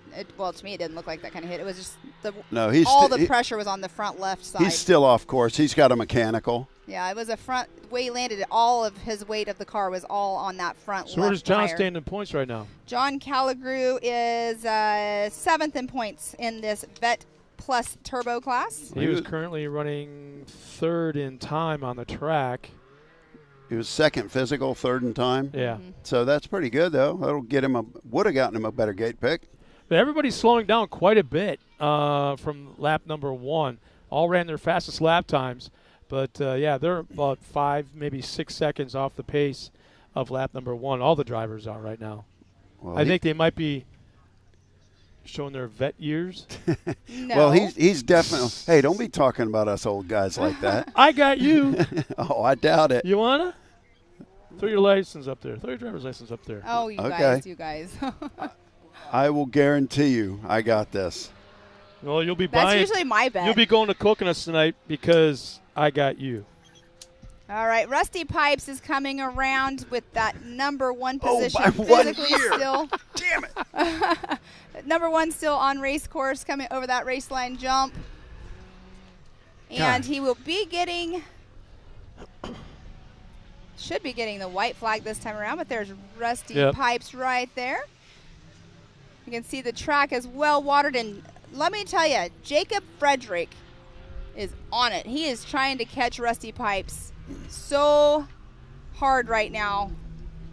Now that was a close one. Now, have we gone over to if you get first physical, do you automatically get first gate pick? Because if the guy behind you has a better time, he gets first gate pick. Yeah, it's all about time. So it can always be deceiving as what we're watching is who gets on what gate. Right. Yes, it's definitely that's why we actually keep reiterating that to people watching at home, because yes, we're saying in first position but then we're like, but only physically on race course, and then we'll go over their times. Because it can be deceiving for sure. What's interesting is Jacob Frederick right now through the 3 sectors. He's faster than Rusty Pipes in sector 1. He's perfectly equal to Jacob Frederick. Yes, and Jacob Frederick is on a move. On sector 2. You can see him right now on screen. Both are running 47 flat in sector 2. And then he's faster than Rusty Pipes in sector 3. So he's running a faster lap time, just hasn't put it all together yet. But it's not about position, it's about time. It is. That's what I said it how many times today? I'm a slow learner, so it takes me a few times to catch on to that. That's probably my 25th time saying it, so just kidding. No, this is a great race going on right now, though there still are some water puddles out there, but they're not hitting those, obviously. And they're going into that back section where the Ultimax Spillway 80-foot tabletop jump is. Right there, they just went over it. They will be getting the checkered flag coming through here in just a moment. That corner right there is a really fun corner. But then you got a little bit of a jump right there that you can see them going through. That is a little kicker that takes some speed out. It's kind of like a little brake bump in there. And you can plow into it, but you run the risk of damage in the front end. Well, what's crazy, the thing about that, and there we see Rusty Pipes getting that checkered flag with Jacob Frederick very close, but what's crazy about that little jump is you want to be coming out of that corner at speed, but you're also still in the turn slightly. So whenever you're in that turn slightly and you're hitting that bump, it's like it's kicking you sideways at the same time. So you hope your Maxxis tires sidewalls hold up when you're landing hooking up sideways. I'm talking the sidewalls holding up Yeah. when you land on those corners. Yeah. We put a lot of research and development into making sure that is exactly what happens. Oh, my goodness. That was a fun race of 5 vehicles. Our next one's the big one of the morning. Well, they're all big races of the morning, but we will be having our Pro Turbo class coming up next. The big boys are coming out. Big boys. We already did our Pro NA class. That is true. I They missed changed some it of up that. today. I was running around gathering some intel up there, some information from some people, and so I missed some of that race. Yeah, they changed up the way the races are running today, like order-wise, which it's always good for a change. Well, there's so many racers out here too, and we've talked about this morning already. There's so many racers out here that are running multiple classes. Yeah. So there are some that are literally going off track and literally relining right back up. And that's hard because a lot of people do run 2 classes, and it's hard to get everybody that space in between classes. Right. Some guy named Jordan Berza says, hey. Hey, Jordan. Is Jordan not here with us this weekend? Not sure. I haven't called the name off. There's Jordan in Louisiana right now dealing with some cars. Oh, boy. Well, let's kind of go back to before this race started. We started with Legends of the Fall coming up in a couple of weeks. Which we're very excited about that race. What does Maxxis have going on for that weekend? Well, that'll be a big weekend for us because it's an Ultra 4 race as well as everything else, the bouncers, the short course. Pretty much everything ends that weekend here. So it'll be huge. Maxxis will have our regular vehicle here, which is the one I'm in, and we'll also have our automotive truck here, but that'll be set up over at Disney. So that'll have more of our automotive display, the Razor ATs, the Razor MTs, more truck tires and so things like that. You don't have to worry about touching truck tires. No, sir. We are coming out with a larger off-road tire for the first time next year. Oh, nice. Larger than what? What's that? Well, larger than what? 35s is the biggest off-road tire I thought you had 40s. for non-DOT tires. Well, we have 40s and 42s, but they're in automotive. So you're coming out with a 37, huh? Well, you knew that number. Somebody found that number out. I just tire sizes. It'll change things quite a bit. We're going to have a Rockzilla and a 37-inch tire next year. However, it'll also be the first time we're going to have a 17-inch rim tire for the off-road. Because they're usually 15s at least. The biggest we make now is a 15. We also have some 16s currently now. Okay. Like we have a Liberty and a 16-inch rim, which some of the racers out here are running the Liberties today. 16-inch rim is a bigger advantage, especially out here. Everybody moved from 14s to 15s because of the rocks it can get in between the calipers and cut your rims. 16 gives more space in there, so less cutting of the rims. 17's even more, but the 37-inch Rockzilla is not a tire we're going to see on this course. Okay. So we'll see it all around the facility, but not on the short course. Okay. Now the 37-inch Rockzilla, though, will that be something that we could possibly see in the UTVs of Ultra 4? Or do they run a different? I know they run up to 35s now, especially at King of the Hammers and things like that. That is probably the most popular, tire through that rocks and everything there. So we'll see what the 37s bring as everybody's gaining more horsepower and we're getting more tire. That always adds to the fracas of what happens out there. That comes to the belts, the belts, the clutches, the tuning, the diffs, it has its wear, it has its impact. So what that does by bringing bigger tires in is it puts more pressure on outside vendors to come up with bigger arms, bigger equipment, stronger clutches, and Ultimax and their belts. I'm sure they've already done their homework. But let's really quick go through this lineup before they actually start. We do have our Pro Turbo class coming up here. We should have 12 cars in this race. And this is the big boys. They are gated. They're looking pretty ready down there. So here's Scott Champion on the pole. That's how it starts. Points leader. Yeah. Starting second will be Jeb Boodle in the Yamaha in the 41. Corey Willis in the 17 in the Can-Am starts third. Starting fourth is probably my favorite driver out there, and I think is the coolest looking car, the Can-Am in the 21. Austin Vanover in the Can-Am in the number 2. He'll start fifth. Starting sixth, Adam Reed in the 870 in the Can-Am, alongside of Cody Martin in the number 7. The number 15 Can-Am starting 7th. Zach Beavers starts 8th in the 38 in the Can-Am. And they're Alan off. Corbin starts 9th in the 84. Mitchell Huddleston starts 10th. Randy Clifton in the Yamaha starts 11th and 12th. Jeff Hughes in the Yamaha in the 45, and we're underway. Oh, look at that. Kanan Baker, if that was a whole shot, Whoa! he would. Whoa, that was crazy. I have to say that was, in a way, it was kind of a blessing because Kanan, wasn't that Kanan? Kanan stopped Boodle from rolling. Yeah, he used him as a wall. I'm surprised he's going. I think Kanan's got right front damage from that. Kanan got some damage. There's also looks like a back left wheel on the lead vehicle that's got an issue. Now here comes the second wave.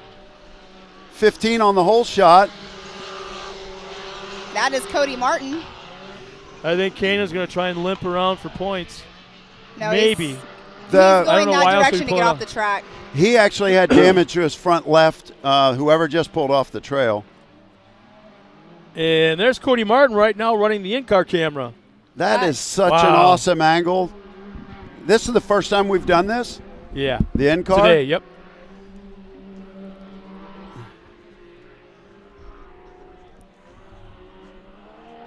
These guys are in the back of the track right now. We'll see how they fare as they come around back to the main section of the race course in front of the spectators. So I'm trying to see where Kanan Baker disappeared. He was off the track. He went off the back side of the table over here, and I haven't seen him come back out. But, yeah, you really get to see a feel of what these drivers go through. Yeah. When you're watching that in-car cam, you know, the cars look like they're going straight down the track, but you watch Cody's hands and his arms on that and his legs on the pedals. He is. You know, and I was saying earlier how good of a training that would be, too, to watch and make sure you're not sawing at the wheel too much and all of that good jazz. But it's awesome seeing that in-car view right there. I believe that's Zach Beavers right there on screen. So we have Corey Willis. The lap times are going to show what we saw at the start of the race with the incident. Only one driver got by clean because second on back got caught up and trying to avoid everything. So that's why you see the discrepancy with a 159 by Corey Willis, and everybody else is a 204, 207, 209. We do have Cody Martin says he has a 154. Well, he was further back and was able to see everything and was able to get around, yeah. Well, so Cody Martin has the fastest time right now with the 154.757. See, I'm supposed to be putting my picks in for the mains this afternoon with Joey and Edmonds. Matt. Oh, Matt. I'm drawing a blank here. I picked the winner last round, so I'm trying to. I'm doing my scoping right now to see who I'm going to pick for this afternoon. Oh, you came in. You got the good seats for that. You know, I need every advantage I can get. Corey Willis out there. It looks like he is physically on course in that number 1 position in the number 17 PPEI Can-Am. And you'll see Scott as the points leader. He had a little bit of a change up in the middle of the season. He went with a different car and he went with a different program. So they're still building that car. He's got some room to learn and room to grow in that. And as every race, as he gets more comfortable in that, you're going to see a little bit more out of Scotty in his new ride. Exactly. And that's Zach Beavers right there on screen. I love the colors on his car. It really pops. Very colorful. It's easy to find. Yes. And Scott Champion, it looks like his fastest time right now has been a 2:04.504. So they are doing a they're going to do the 5 laps for this heat race right here. And then in the main event, it changes up a little bit more later on.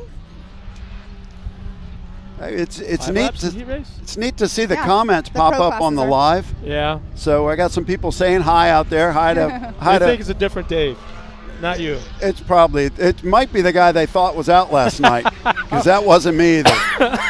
So on race course, Corey Willis is physically out front. Scott Champion is physically second out front. So look at Scotty Champion. He picked up his time dramatically. His last lap was a 1:56.659. So like you were saying, it's about getting, comfortable in the car, and that's exactly what he's doing. So he's running second. No, is that the fastest lap? 1:56. Scotty Champion. No. Cody Martin still has the top spot. No, he's 154. 154. Yeah, so he's 154. So that does put Scotty Champion though in that second fastest time right now. What I'm wondering about is I'm looking at the sectors as well. Who's fastest in zone 1? Look at that zone in-car. 2 and zone 3. Sorry, interrupting. It's very that nice. car's handling. It's very nice on the big screen instead of the PIP, but either way, it's neat to watch it. But you get to see so much when it fills up a 60-inch TV, and you're like, whoa, you're in the car with him. Such a cool view. This gives the audience at home kind of a feeling like you're in the car with them. Yes. That's what's really cool about it. Like a video game style. You get to choose your window view when you're racing. A little PS5 going on here. Right. So I did, after we came up and talked at the last race, Scotty Champion's mom actually got a hold of Scotty and said, hey, tell that announcer thanks for saying the nice things. So, hey, Scott's mom, if you're out there listening, I hope you're enjoying it. She's listening. He's doing a great job. She listens to them for sure, from what I'm told. I have not actually met her yet. I can't wait to meet her. But look at that awesome in-car of Cody Martin. And I can't quite tell the number of the car that he is behind, but they are running so close together. He must be able to tear off. Oh, he's coming through. Well, no, he's still got a couple, but he's holding his hand up in front of his helmet. That's kind of cool to see, too, on what part of the track that would take place. That's the pro level. The pro level does that. So that was the 870 of Reed. Adam Reed is who he was trailing behind, but he did get past him before they went through the finish line. He did. Now, do you notice when those guys put their hand up to block the roost, they put the back of their hand up usually? Yeah. So it doesn't get the mud in the palm of their hand to hold onto the steering wheel. I learned that recently. Oh, really? Yeah. I could have told you that. I did that. I'm a rookie. I'm a rookie at this. She's always following somebody in the racetrack. Yep. All right, you got Cody Martin on screen right there. You recently raced at Visions. I did. So you have track expertise at this point. It was fun. This track is a lot of fun. They have done an amazing job at this track build. Yes. I actually have only raced this, or not raced it, but been around the track on a two-wheeled machine. I will tell you, before I got in for my heat race, the only time I had been around the track was in an F250. Oh. So I had never even been on the track at race speed. I wasn't able to practice due to the scheduling that I had. So, and Cody Martin right there battling it out. I can't quite tell the number of that car. I should know because it's a bright yellow car. That's the one that he had just gotten around. He was fighting from behind. But look at the in car on top of the out car. How about this? Scotty Champion, second fastest lap.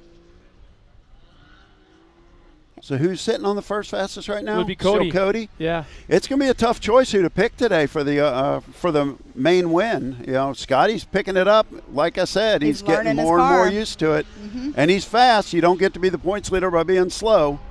So Scott's doing his part for the new program.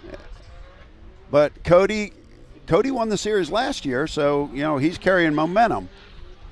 And their points, he is second in points right now. Scotty Champion has a 208 overall points for the series, and then Cody Martin's at a 181. Well, we got a car stopped at the top of the hill, guys.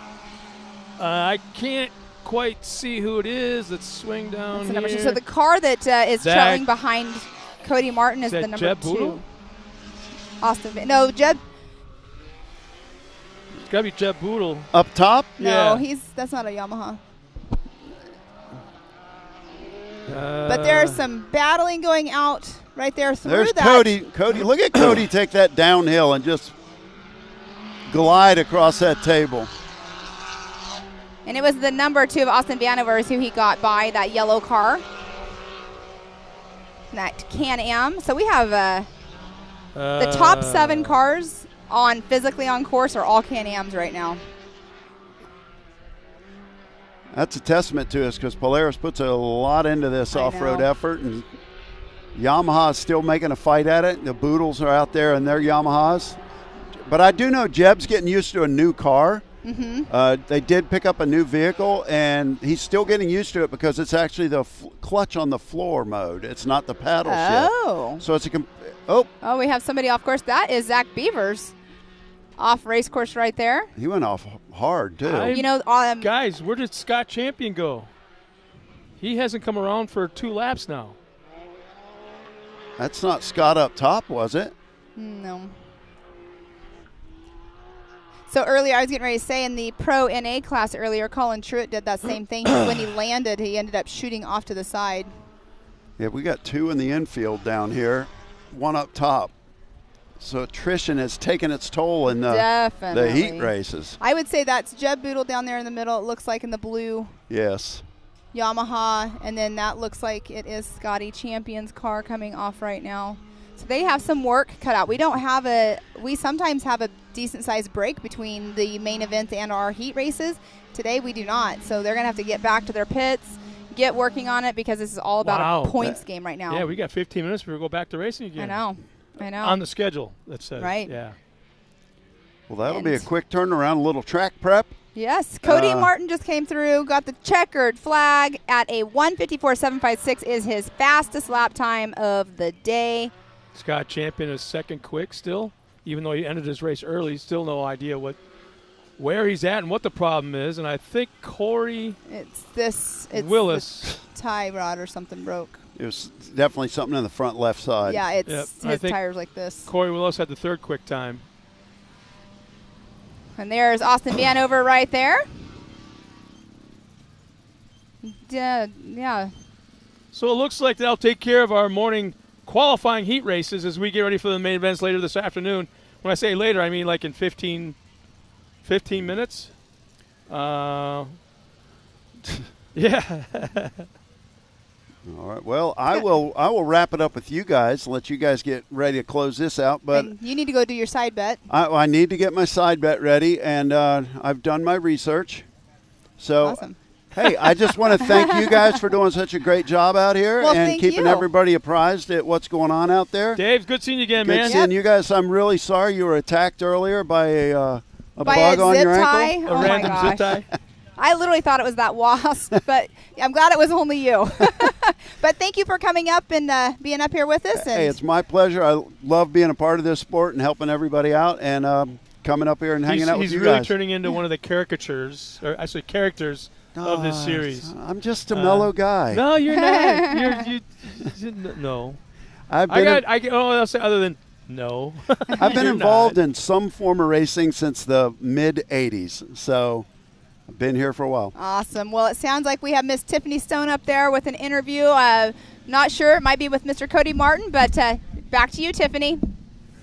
Nice job over here, Cody. Cody, we got to get a little bit to see what you were seeing. Obviously, it was a little dusty out there, a little muddy. Tear-offs were coming off, but it was a great time to be able to see what you were seeing out on course. Really give us a walkthrough of what the heat was for you. I got off to a good start, got the whole shot. They got to keep the water on it because it's super dusty today, and the track was pretty greasy, so it took a little bit to kind of settle in and find pace and find some lines. And honestly, still the whole race I was searching for lines. I felt like I never really could hit my marks, but here we are. We won the heat, so I can't complain. Car did great, and thank you, helping out, and track was sweet. Well, talking about that, Kanan and Jeb got in a little bit of a tussle down there. Both of them ended up coming off. It was in the wave before you, so you kind of had a little bit of clean air. And then, obviously, you didn't actually even know that was going on, so it was pretty smooth on the way that they got everything out. Going into the main tonight, though, knowing that those two contenders may not be able to make that, that's going to change a little bit of your drive style for you? No, not at all, because I have to win. We're still a little behind in points, and if I want to win the championship, I got to win. So I'm going to do my job, and I'm going to drive the crap out of the car and not worry about what's behind me. Awesome. Well, you got a few hours before we get you back out there. Best of luck. It was really cool having that drone in there. It's beeping right now. I know you guys can probably hear it, but it's beeping right now. It was really, really cool to see that. Make sure you guys come back. Stay tuned. We're going to be able to go to the mains. You're going to be able to see some more in-car stuff. And we just got to say a big shout-out to Josh. Josh is the one who put this in there, so it's really cool. Nice job, Josh. Thanks for giving us the ride with Cody. Back up to you guys. All righty. Thank you, Miss Tiffany Stone.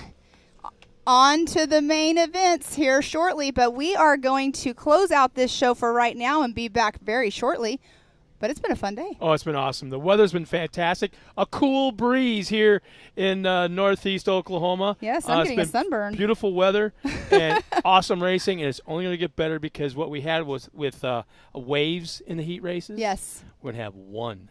Yes. They all start off with one green This is where flag. the adrenaline, So it's all adrenaline at that point. Like as a racer and these, you know that it's all adrenaline for these guys. But it's been a great morning. We're going to move on and we're going to have a switch out here for our main events. So it's going to be fun. Coming up next will be, is it Matt and Joey? Or no, Matt and Miles, the M&M show. The M&Ms. They'll be coming up for the main events this afternoon. We had a great time on behalf of myself, our entire production staff, Pam. I'm Scott Rain. You know what? We'll see you. We'll see you soon in a couple of weeks at Legends of the Fall.